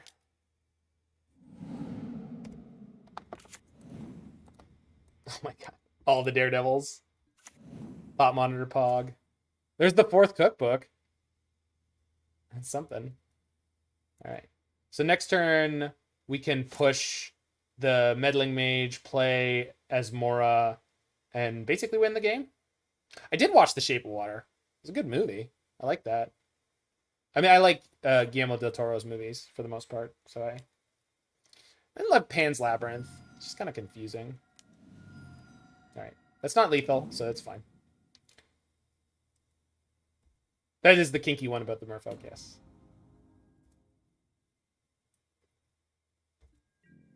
Look how swole my hand is. It's thick. Thick boy. Hey, you guys remember when we didn't have any lands? And how I said this was still an okay keep?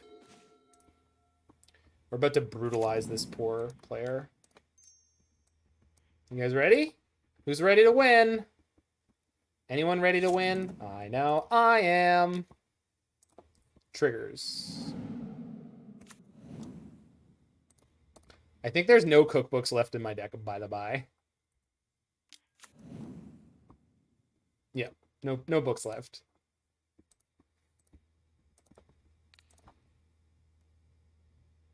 Thanks for the untapped books.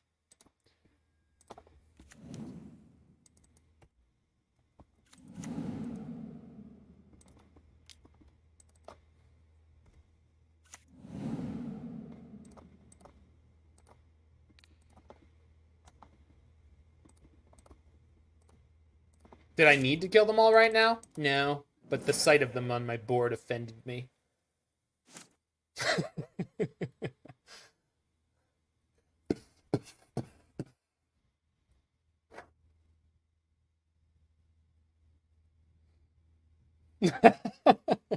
No, it's not poison. It's just really spicy food. Like sending a bunch of white dudes to an Indian restaurant, but like one of those authentic Indian restaurants. Reflector Mage? All right. Can we talk about the card Chef's Kiss for a second? I love that there's a card called Chef's Kiss. What does that card have to do with anything cooking related or otherwise? Or Asmoranomardicadaistinaculdacar at all? It's like one of the biggest, like, name to text disconnect. It's terrible. It doesn't... What? Like, it's a cool, but it doesn't have anything to... It has nothing to do with anything. Nothing to do with anything.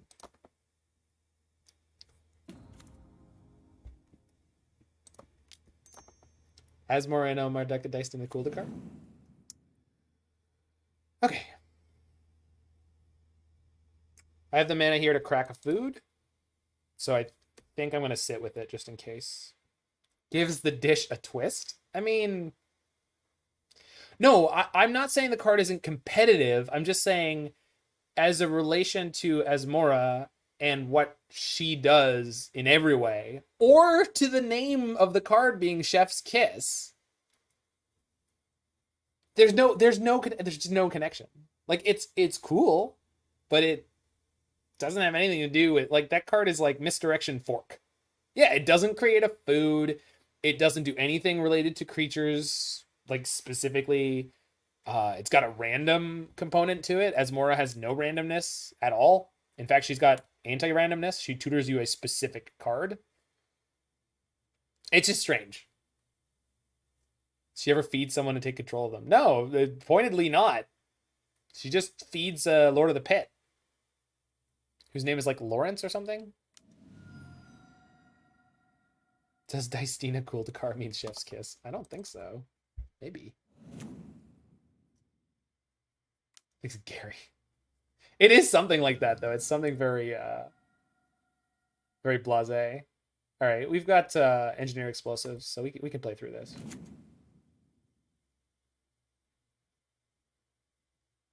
Or the picture. It is no, but it is. If you look up the story, it is something like that.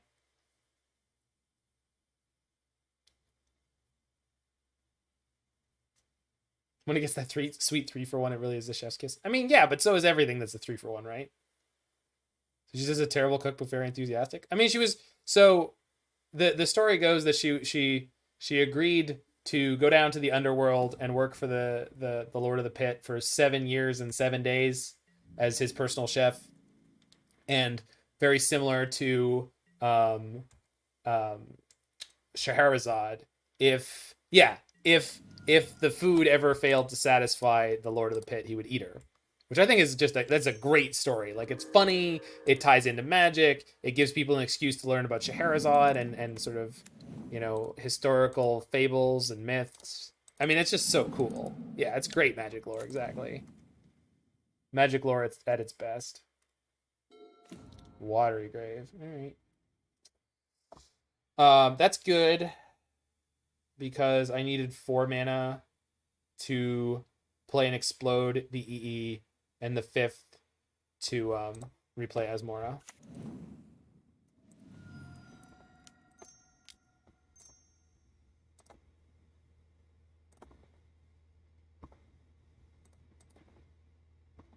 $1,001 nights is good. Yeah, I'm sure it is. I'm just gonna do a couple of these things sort of weirdly out of sequence, just so I don't make a mistake that I don't think that I'm making.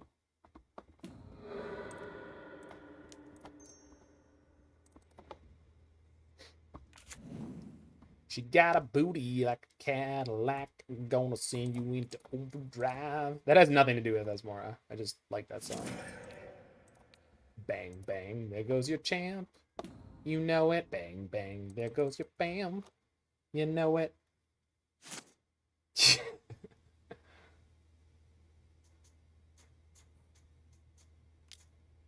Does it? I've never actually like sat down and read 1001 Arabian Nights.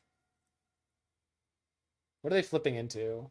Sanctifier? I think that's their like best possibles. Cascade.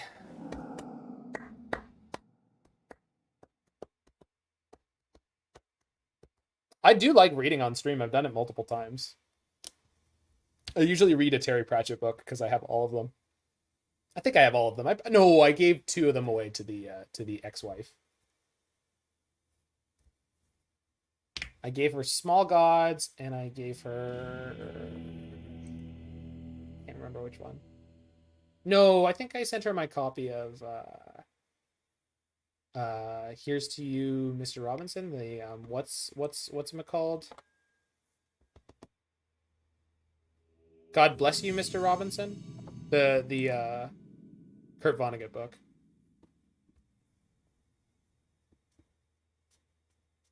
No. I gave her the book. She didn't take any of my books. I sent it to her by mail.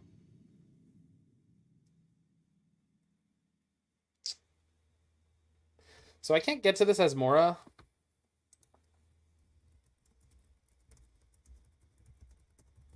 I have 9 discard effects I could draw into, but at least one of them requires me to have 2 mana in play. We need a cookbook? Yeah, we need a cookbook or a land, right? No, land is not going to set me. All right. We're in the dark. Let's ship this. Against humans, the previous hand was crazy, but functional. In the dark, that last one was suicide. This one's fun. Turn 1 Emry, I'm not turning before that the down. start of the rainy season. Thanks for the follow there, And Magic remember, Land 74. a shiny new donkey for whoever brings me the head of Colonel Montoya. Opponent says, take it easy on me.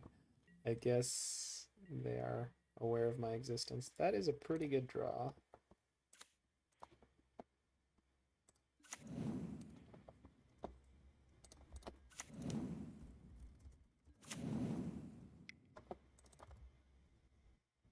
This deck is very, very good. I don't know about broken. Like, we'll see. It's not unbeatable. It's not unsolvable. It's not unhateable. It's very, very good. It's especially good against the metagame. But, like, we played against E-Tron last league. That seemed like it would be a very difficult matchup overall. There's plenty of decks that have legs against this, so Reef. That's totally fine. That is very okay. Merfolk. Good guy, Kataki. Yeah, Kataki. Kataki is very, very good. Stoneforge. Okay. That's a good sequence.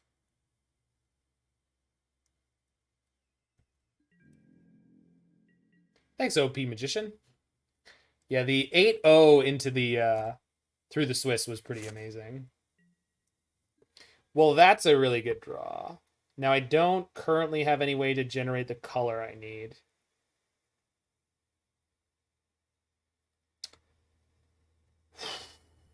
So I got to find that. I can get playing Thought Monitors next turn. That's not helpful yet. I don't have an out for Kaldra yet. Actually, don't know what my out for Kaldra is going to be.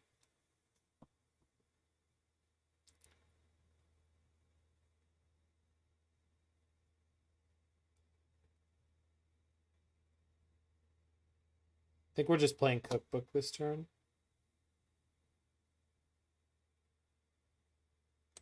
I can play Thought Monitor next turn, which is not bad. Surely it wasn't the deck is inconsistent. It could never do that.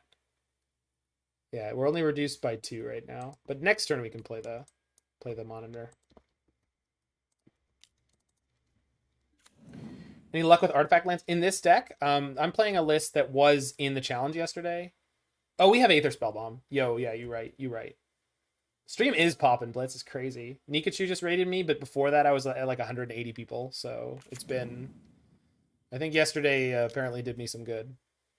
Go figure. Do well in event. Success. Question mark profit. Yeah, the Gabe. Well, I mean, the Gabe raids were. Yeah, they got me a lot of followers, a lot of traction. Yeah, and he was restreaming me between his rounds even before that. So people were seeing what I was up to even when they weren't seeing what I was up to. So I can discard the Saga here, and I still theoretically have two mana. That'll put my 4th artifact into play. Man, I'm almost tempted to discard Asmora.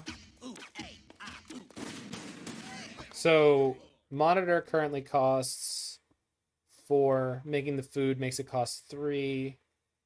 But that means I'm then not making the construct. Is monitor better now than... Okay, Asmora, you... maybe we just wait until we draw. Because I can always make the food next turn and still play the monitor. So... Rats. I mean, at least I know what I'm doing with this turn. So Saga... Or more so.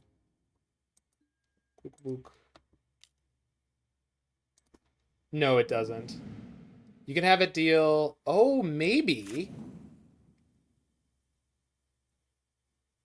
Oh, yeah, it does. Wow. Yeah. Good read. Thank you, Konana. What? Is it combat damage? Oh, combat damage. No, it doesn't. Okay. I was wondering why I'd never seen that happen before. Okay, so 1, 2, 3, 4, 5. But I can't. Okay. So we can't play the Thought Monitor and get a construct this turn, which is fine.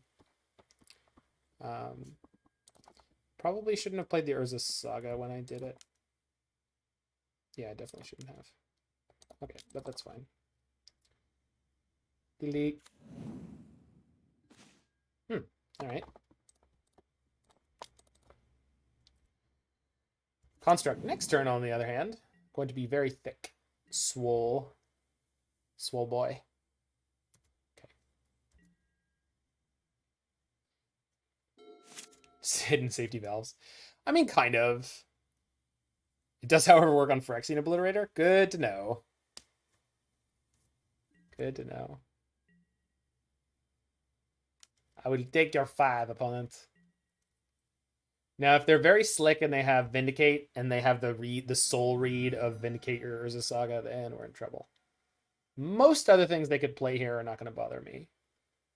I say most.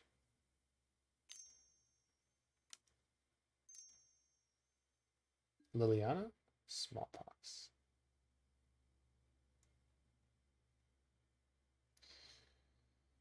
Okay.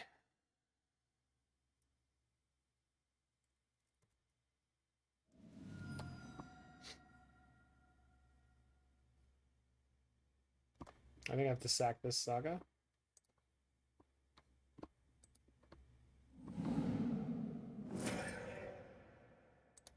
Definitely sack the Thought Monitor. Sack this Saga, yeah. Okay. Opponent, I think you forgot to sacrifice a land. No, I think you forgot to sacrifice a land. You had 3, and now you're supposed to have 2, right? Right?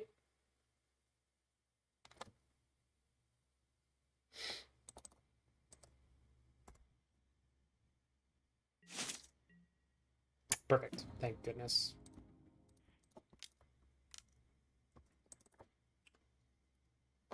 I think we just won. Kind of 1 card in hand. No, I'm kidding, Sleeping Pill. The trigger was on the stack when I was saying all that, so I should have been fairly visible.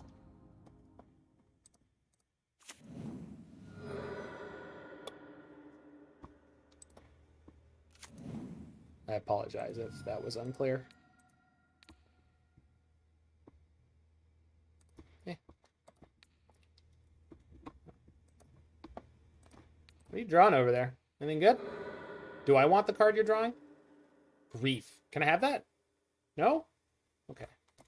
Spellbomb on the Dragon yesterday was savagery.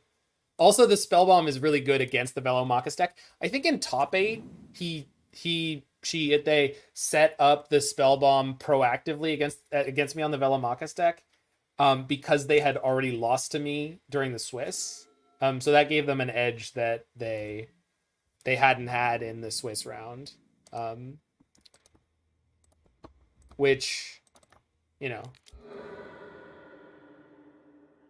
that is what it is. Yay! We win.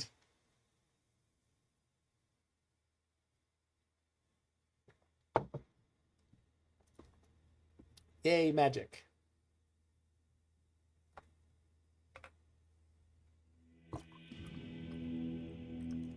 There's KO Diamonds. Someone mentioned your name earlier because I said something about Compadres, diamonds. it is imperative that we Thanks crush for the the follow freedom there, fighters Jamoka. before the start of the rainy season. And remember, a shiny new donkey for whoever brings me the head of Colonel Montoya. Compadres, it is imperative And that we Unholy crush the freedom Civ. fighters before the start of the rainy season. And remember, a shiny new donkey for whoever brings me the head of Colonel Montoya. You were summoned. Just took a while. It's a lengthy ritual. So I'm sorry. There tiny gifts can now be emotes? Oh, I can get behind that. I can make tiny gifts.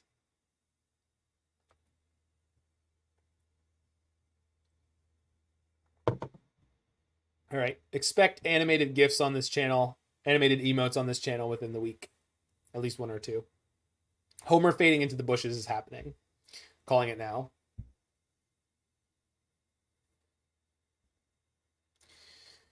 Okay. I like the Thoughtcast and the monitors. I think they're gonna hit me with Graveyard Hate. I didn't like the rebukes. It's fine.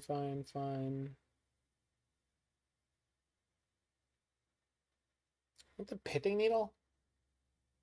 Maybe. Yeah, I think Pitting Needle for sure.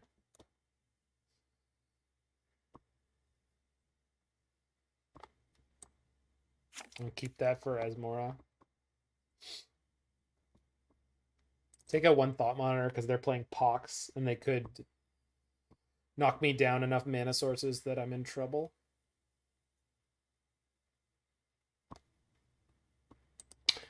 I'm wondering if I want the Nile Spellbomb. I don't think that I do.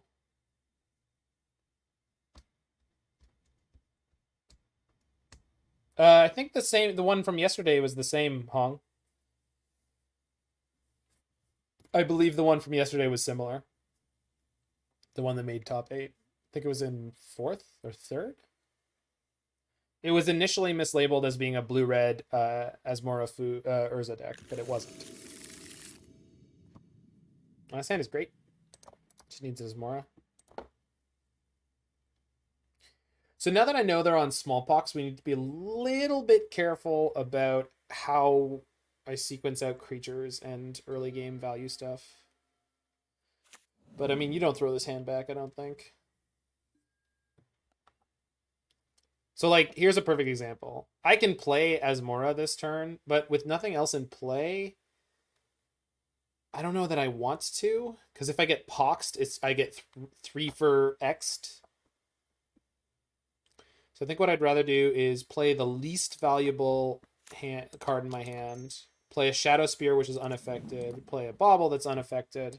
We're going to slow roll into Thought Monitor here, I think.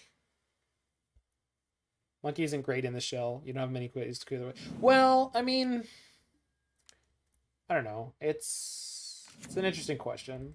Okay, now we're going to play Asmora, get the book. I can't get 2 foods, though. Yeah.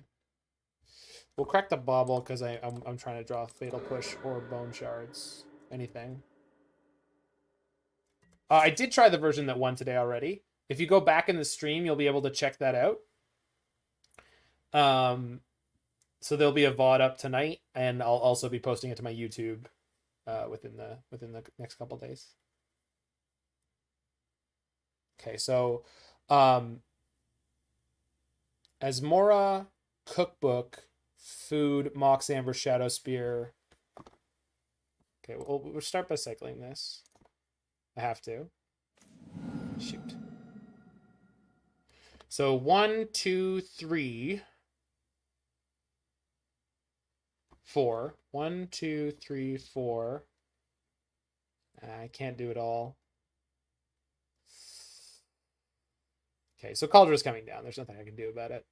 If they have Cauldra plus a removal spell, it's going to really, really suck. Smallpox would also be really bad this turn, but Smallpox means they're not... Yeah, they won't play Smallpox. Of course they won't. They can't. I mean, they could, but it would be really bad for them. Okay, so we just go nuts with this stuff.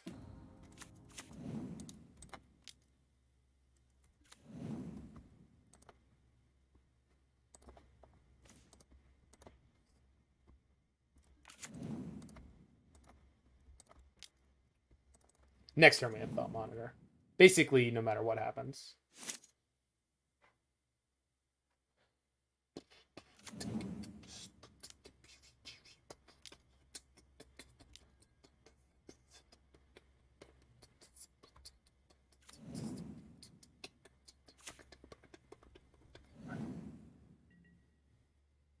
Bring on the pain! Oh, yeah! Alright. Oh, but once I get 2 foods set up, if they play Smallpox, I'd ping off their Stoneforge, and then they lose the... Huh, I like that. Ditch the island. This game's going quite well for us. Go team. Go team venture! Dun dun dun dun dun. I do want to make a construct this turn cycle, so I'm probably not playing this cookbook. 1, 2, 3, 4, 5, 2. No, I want to play Thought Monitor, so we're playing the cookbook. All right, fair enough.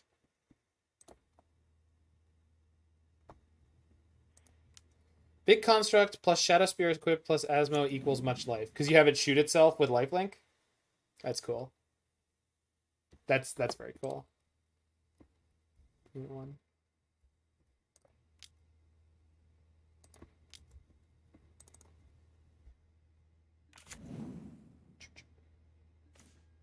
Huh.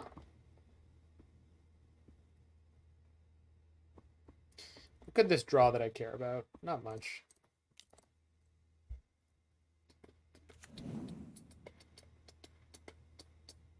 Wait. It's too late now. I'm not blocking with this, so.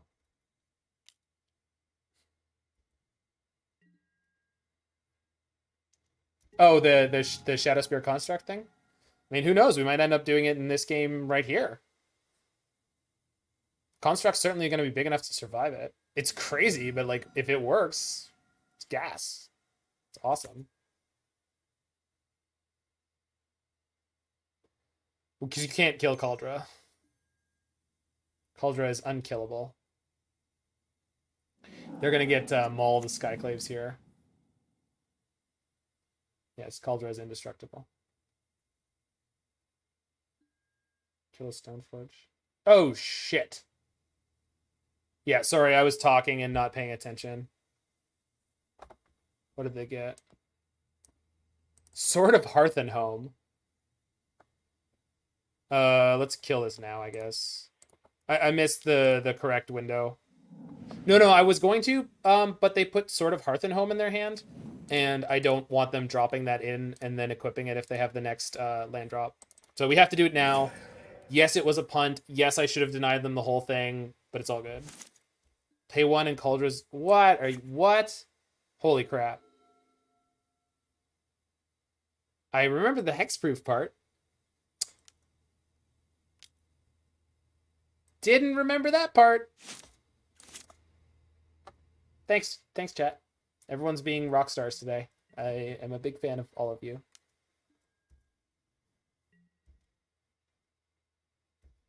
Magic's super hard. I agree. It's not flavor text? Well, the Shroud, the hexproof part usually is. Unless you play against Bogles specifically. There's the sword. Okay, it's looking like we're going to win this one.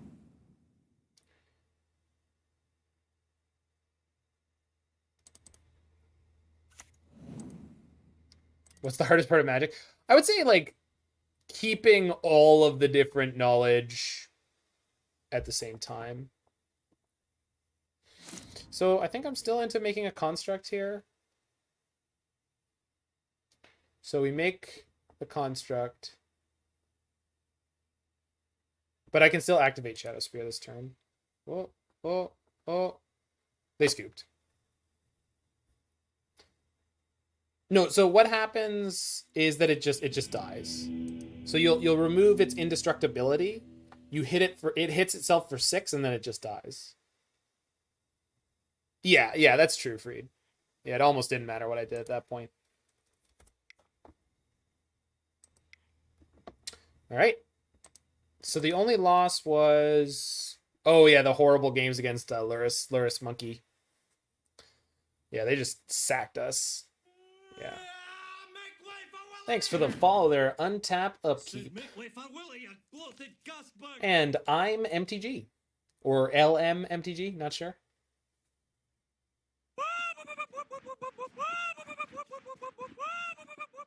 The opponent's deck, Freed, was black-white.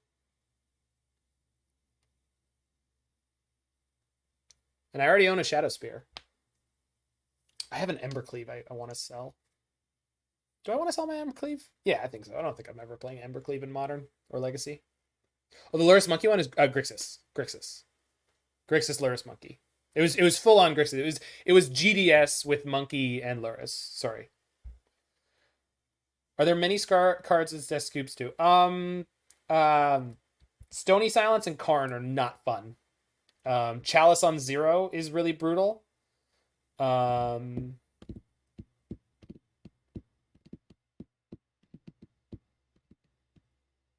sure there's more, but Stony Silence, Karn, Chalice on 0, these are all very, very damaging for this deck strategy. Thanks for the follow, Grok H76. Yeah, Classic Tron is not perfect. Chalice seems very good. Collector Oof? Collector Oof's a little bit easier if you can get Asmora into play already. You just blow up the Oof because Asmora just activates. Ooh, thanks for the bits. Untap Upkeep. Between the great Magic content and the Simpsons clips, sticking around. Oh, stick. Little robots trying so hard to read.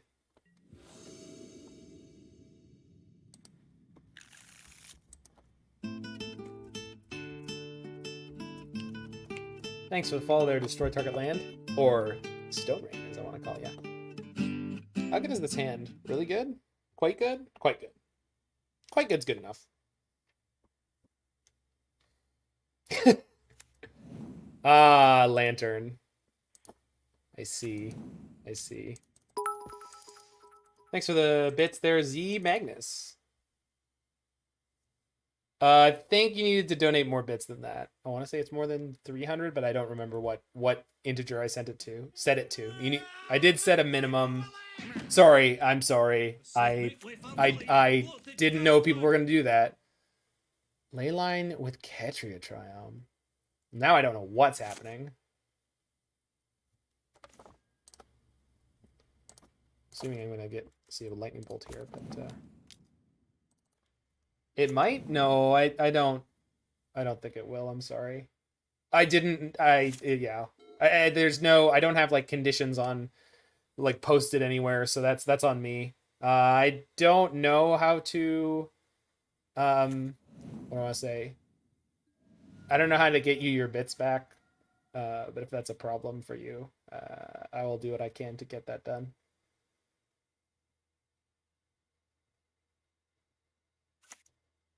Shock. Oh, we're against the nonsense. Yeah. Okay. Well, I have a Metallic Rebuke, so that should stop their first attempt. Beyond that, we'll see. We'll see what's what. Emry didn't mill any action for herself, which is brutal here. So I'm going to play the second Emry and hope this one mills action. I need to mill something that costs 0 that the first one can play. I did, though. We got the Bauble, which is big game. One counter an opponent concedes? I doubt it. I doubt it.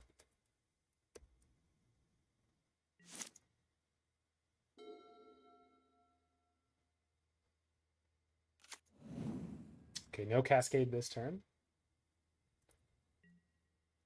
They're setting up for a thick one, though. We need to draw Urza, but I've already milled one over. Although I can get a cookbook. Can it say Asmoranomardicadaistinaculdacar for 300 bits? Yes, it can. Yes, it can. You know the funny thing? That's as good as the person from the dive down. The one person on the dive down who can say it. I don't know your name. I'm sorry, I can't differentiate the names from the voices yet, but the one person they have that can say it, that's about what it sounds like when he says it.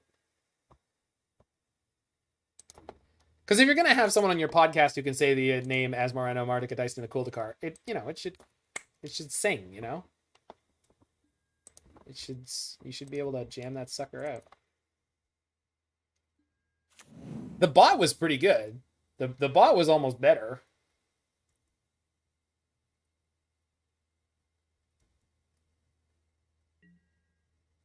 Asmora is a good girl. Cool haircut.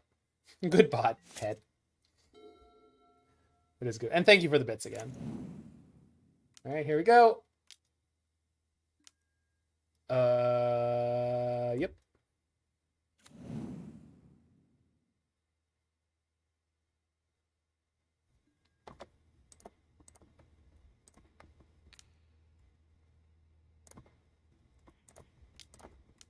Boink.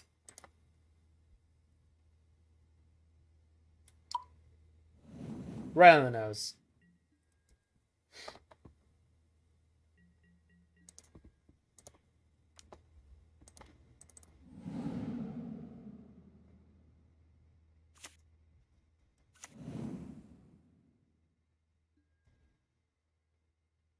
Asmo America is a good card. Asmo America, the best damn country in the world. All right, let's go get my other island, and then see if I can mill into a thought monitor. Oh, the other island must have got milled. Not that I care too much.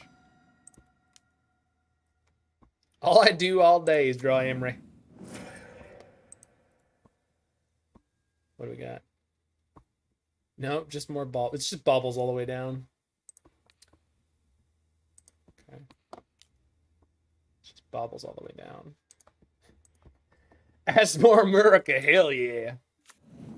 Asmoranomardicadaistinaculdacar, yeah. Let's pop this bauble now in case I draw the Metallic Rebuke. Hardcast Daredevil? Shadowspear is on top. I guess. No. What I'm going to do this turn is crack the cookbook to get an Urza. But opponent's about to potentially get an awfully large number of permanents. And we'll see if they hit the slot machine good. They got to hit it like the Fawns. Because once I have Urza in play, I can play out a lot more stuff. Yeah. All right, here they go. Yep. How good is it? Survey says they got an Omniscience and a Leyline of the Void. Good timing, I guess. Okay. That's bad.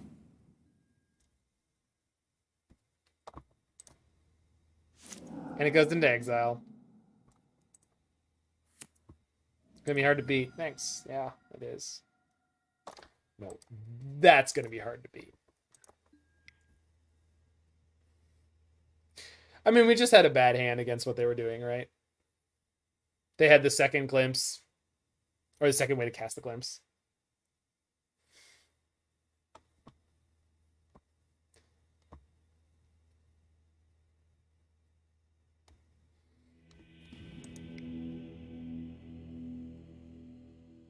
I built a calibrated blast deck. Not with Scheming Symmetry, but I did build a calibrated blast deck.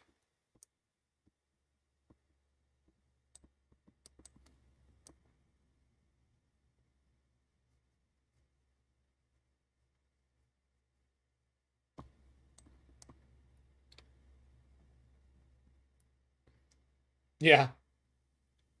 We say most blue decks, but our deck is not particularly good against what they're doing.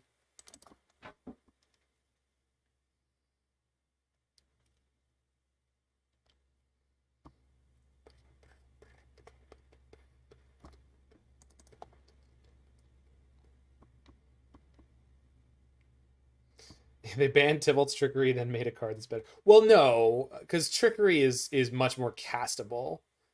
They at least need to work a lot harder. The Trickery deck was stupid when it was like what was it? Was it like 3 Trickeries and a bunch of Cascade cards? Like 10 Cascade cards, 3 Trickeries, and a bunch of nonsense. And then there was the version that actually played like 35 cards, but they were all really stupid.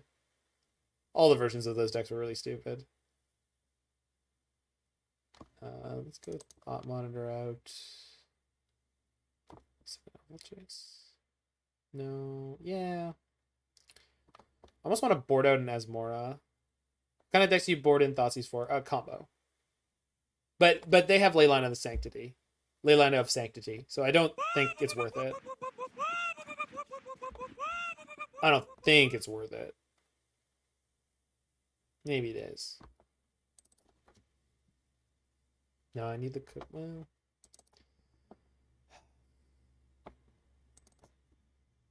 all right. Maybe could have brought in Tezzeret because he's like a reasonably fast clock. I don't know. Oh, thanks. If you haven't seen all the other ones, I recommend checking them out. I mean, I'm proud of the R&D song. I'm proud of all the ones I made, but I think the R&D song to me is the weakest one of the 3 so far. There had to be one. There had to be one of the. There's always going to be a best and a worst. I don't actually know which one I think is the best, but the R&D one I think is the least strong.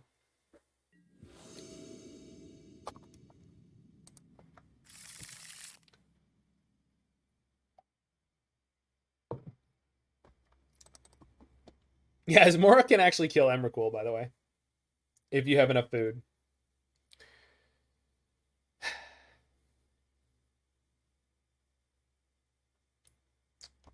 All right. Yeah, Asmora is very, very, very, yeah. P-Fire Grove. But well, the Ovalchase plus the cookbook plus Asmora. Because Asmora gets a cookbook anyway, right? So you're kind of...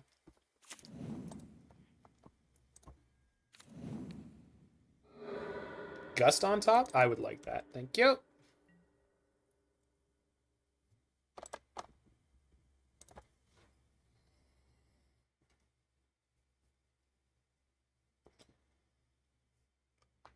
Oh. Yeah, Daredevil's pretty damn good.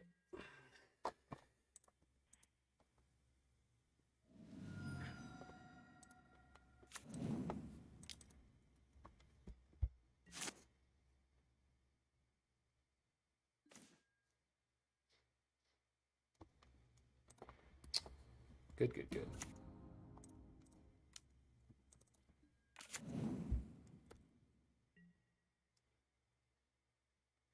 Ah, yeah, you're against the, yeah, that deck. Yep.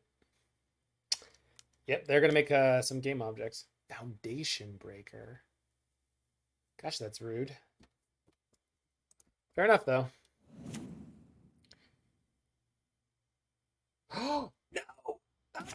No, no, no, no, no! Oh, things I didn't know it could do.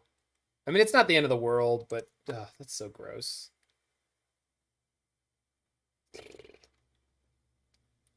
Yeah, that's what Trioska's playing today. Clearly should have played Darksteel Citadel that turn. Oh well.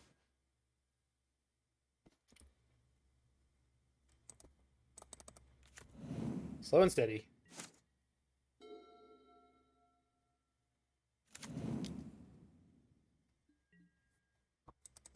Oh, the Saga is a huge flavor win. The Saga shows him getting the Mightstone and the Meekstone? Him and Mishra? I don't know, I've actually not looked at the art that carefully. That's him with the Mightstone. It's actually, this is one of the worst Saga arts I've seen yet. In that it's, in my opinion, not so good at showing the actual story that it's talking about. Which is just me being a big nerd, but whatever. Ovalchase is a great draw here. I have played Arena and Daragaz, and I have an okay collection, but I really, really... Do I like the showcase more? No, not really. Oh my god, I should have played the Darkslick Shore. Yeah, no, thank you, C. Clow. Yep, I'm bad. Yeah?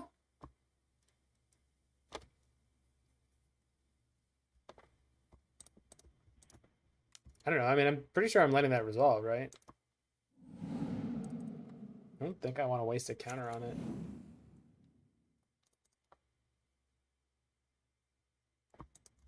No, I probably do. Alright, fine. Yeah, when I don't draw an untap land this turn, this would be so much better if I was getting the Urza next turn. Thanks for the follow there, Gigante B96.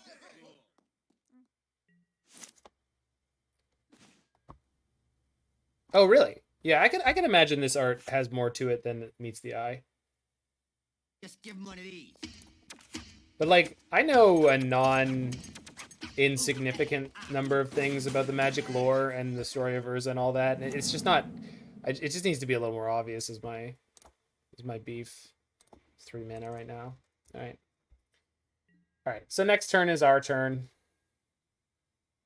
Afternoon Philosopher, Afternoon Speeve. Thanks for the follow, Bmic. Bmic. Bmix.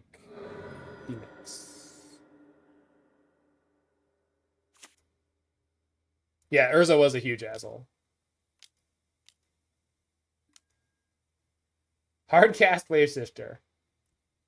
You got it. I think I can beat that.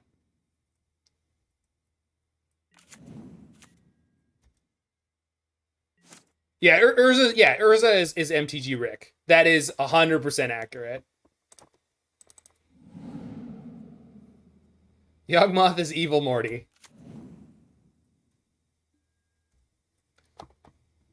Urza went to Sarah's realm and was like, hey, you should evacuate all your people because I need to blow this realm up to prevent the Phyrexians from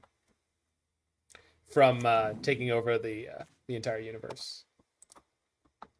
Wait, this is our home. Yeah, I know, but I needed to power my Ruinating Blast, so... you either get out or you die. I mean, it's up to you. I'm not telling you how to live your life. I'm just telling you what I'm doing. And,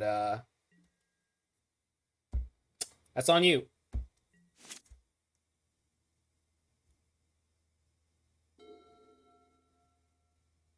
He needed to blow it because they didn't have Fizzy's place. Jonas Venture Sr. Yeah, he's not dissimilar. He's got some Jonas Venture Sr. going on. I get that.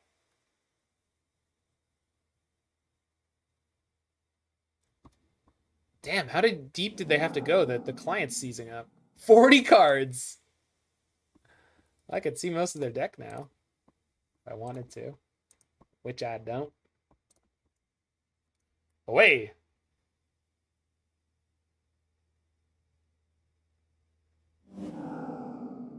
Thanks, Bamzig. Bamzing. Thanks for being Modern's greatest journalist. You are such an important part of the ecosystem. I want you to know. Yeah, you already know how much people appreciate you, but for anyone who doesn't know who Bamzing is, they do the articles on the what do you want me to call it? I mean, ecosystem is a funnier term than whatever else I could be calling it. I don't know. What am I supposed to call it? Community? Sure, I could call it a community. The modern community. Are you happy now?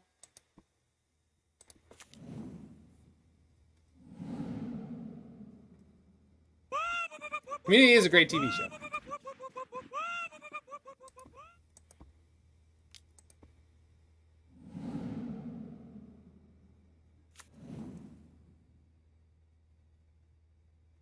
Oh my god, chat is... I can't keep up. Old man streamer can't keep up. I can't do it. It's too much. It's too much pressure. Alright, I don't need to see this anymore. I'm just playing out Bauble. Oh shit, there was a Thought Monitor. Sorry. No! No, Moto! Everyone's turning against me. Alright, we basically have lethal on deck for next turn, so I'm not worried. Let's pop the Spellbomb, see what they're drawing. I know it's a Warp World. I put it there. Leyline of the Void. Didn't I? Oh, they must have another one in their hand. Or, whatever. I'm gonna go ahead and not worry about it.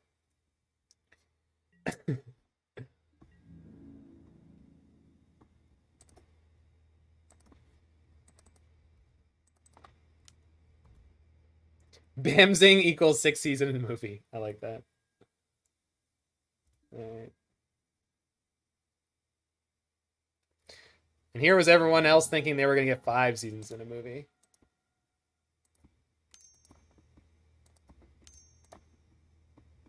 This deck has felt amazing.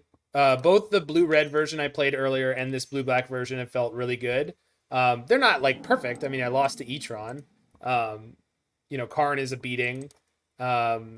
Spell-based combo ad nauseum beat the red version that I was playing earlier. That one was more leaning into board interaction. The sideboard didn't have a lot of tools for beating spell-based combo. This one has more tools for beating spell-based combos, a little less good on the board.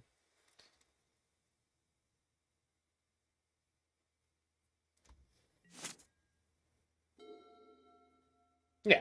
Yeah. I mean, that's blue-black versus blue-red, right? Yeah, Karn is a beating. I mean, it just, you know. Yeah, so I'm MTG. That's a great question. And I think that speaks to a lot of people who don't know what Modern's like to play most of the time. Urza is a bad card to draw 2 of a lot of the time. And he's very difficult to deploy in some of the more difficult matchups. he's a liability a lot of the time. That's what it is. That's what it is. Urza is a liability more than he is a busted ass win con. He's great, but like, yeah, legendary sorcery speed 4-drop it's just a hard sell, you know. Urza's the next cut in the iteration process. I doubt that, Bamzing, or at least I think Urza will always be a reasonable choice. Yeah, but I think Urza's always going to be a reasonable choice for these decks because he gives you the ability to grind and go over the top of Stony Silence and Karn. In a way, yeah, Urza just takes over games. That he wins games that this deck can't win with the other cards. When your synergy falls apart, Urza picks this game up and takes it over the finish line. Picks this deck up and takes it over the finish line. And he's potentially the best mid-game top deck. You just don't want to draw... Yeah, I think 0 would be a mistake. 2 or 3 is probably the right place to be. 4 is definitely wrong for this kind of list. If you're playing a Urza combo deck, yeah, you got to play 4. I mean, it's a win on the spot. Glimmer Baron Fling win. Someone donate for it. Give me money. I'll play it this week. You pick your night. 8 o'clock or 11 o'clock are my 2 slots. I'm going with 2. I already own my 4 Urzas, so I got my German one from my the box I bought myself on my 30th birthday. Oh, that sucks. Well, this game's gonna be a little bit uphill. On the plus side, we got the cookbook. The cookbook.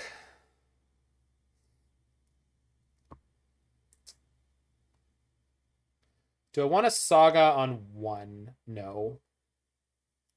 No, I don't. Turn true Asmora into Emry, though? It's like not the worst. Although the leyline is just a dick. Going for 4. Not totally because you own a playset. See, the thing is, like, Urza is like Snapcaster Mage. There's a lot of decks where you really shouldn't play 4 of it. You just shouldn't. Could you? Yeah, of course you could.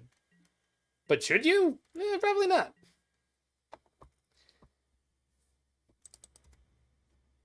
Yeah.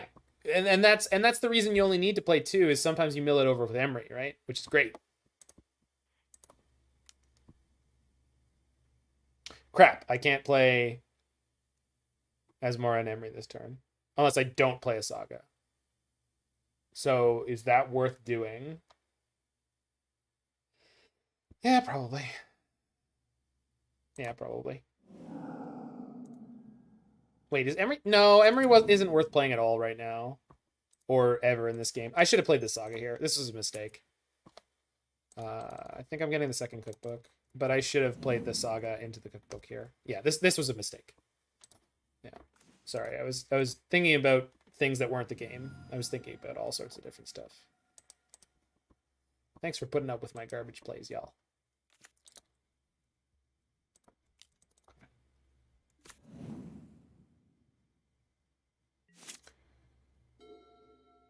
And play Urian to play playsets, exactly. Are they going to go for 5? Yeah, looks like it. Oh, 6. Oh, no. Okay. Strange. Strange brew. All right. Umpteenth cookbook, go! Smash!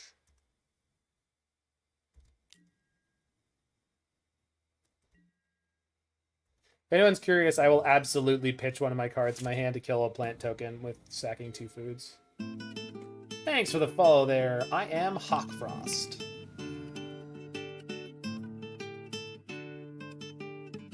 Attack with plant? No? Okay.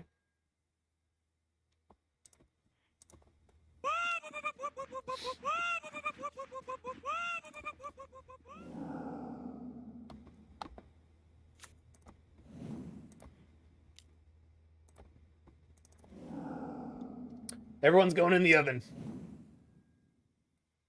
Burn it all. Burn it all and let God sort them out. The reason I'm stockpiling food is if I need to kill some giant thing. Maybe I should be playing Emry this turn, though. I should play Emry this turn in case they get Archon off of a spin. Yeah, because I need to protect Asmora.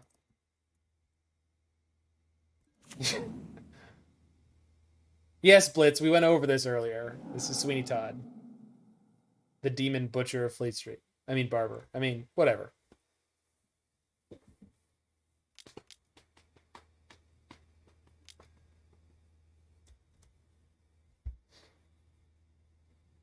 It was creepy? It was supposed to be. Oh, thank you so much, I am Hawkfrost.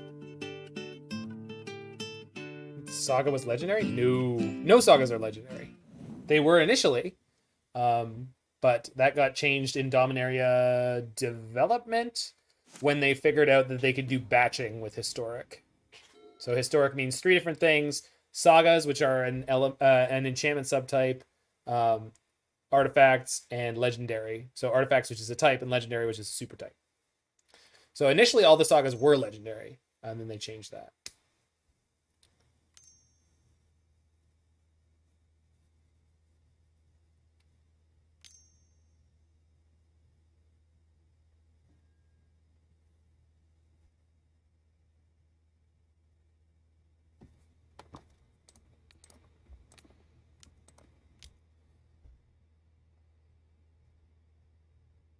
That'd be great, Blitz. Seriously? Okay. Alright. Do I want to decrease their hits by 1? Yeah, I absolutely do.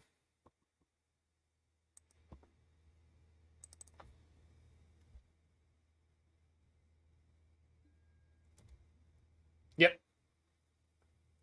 Historic permanents, historic spells, all of it. They have an Emrakul.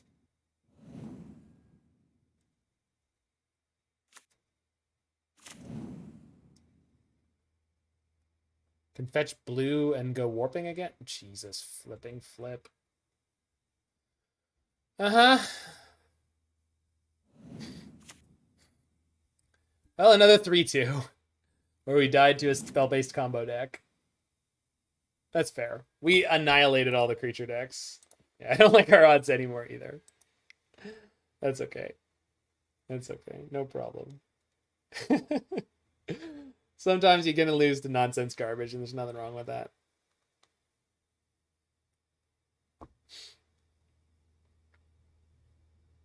What deck is that? That's Glimpse of Tomorrow.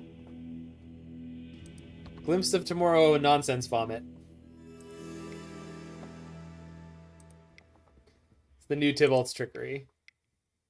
So, yeah. Nightmare Kitchen. This deck is very good. Similar to the previous one. Thanks, Piters21 for the follow. I think they both are great decks in Modern to play against a metagame that is very board-focused. I think you could definitely have more tools in the sideboard that deal with the spell-based combo decks that we ran into, or things like Tron. But those are going to be more tricky. Very few of the cards that you're incentivized to play in your main deck that are part of your proactive plan give you game against those decks. So you really have to dedicate yourself a little bit harder to be able to beat them. I guess things like Grafdigger's Cage would have crushed that last deck. I'm not 100% sure on the words, the wording on Glimpse tomorrow. It probably doesn't work, actually. I bet those all go into exile. But there's probably some ways that you can mitigate that matchup. Yeah. But the key thing about these two decks is they were very, very, very good in the field. Stops the creatures coming in, but not omniscience. Ah, that makes sense. Yeah. Omniscience. Yeah, so I mean, these two decks were great metagame choices. I'm not gonna speak to how incredible they're gonna be in the next many months of Modern. I have no idea. I do think they are some of the strongest Urza Saga decks I've played, although Lantern is up there as well. Daredevil is mostly there to pitch, yeah. I think we cast it once, I think. But it's certainly not something you're intending to do, no. But Ovalchase plus Cookbook is an insanely Give 'em one of powerful. these. If you doubt that deck can beat Teferi Time Raveler. Yeah, there you go. And these decks have a lot of room to experiment and expand too, right? If you're playing blue-red or blue-black almost entirely, expanding into white is not a huge ask. It's not impossible to do. You could be playing a 3-color deck, and you could be playing Teferi Time Raveler. Blue-red prowess, you crush that deck with this deck. You crush it. It's not close.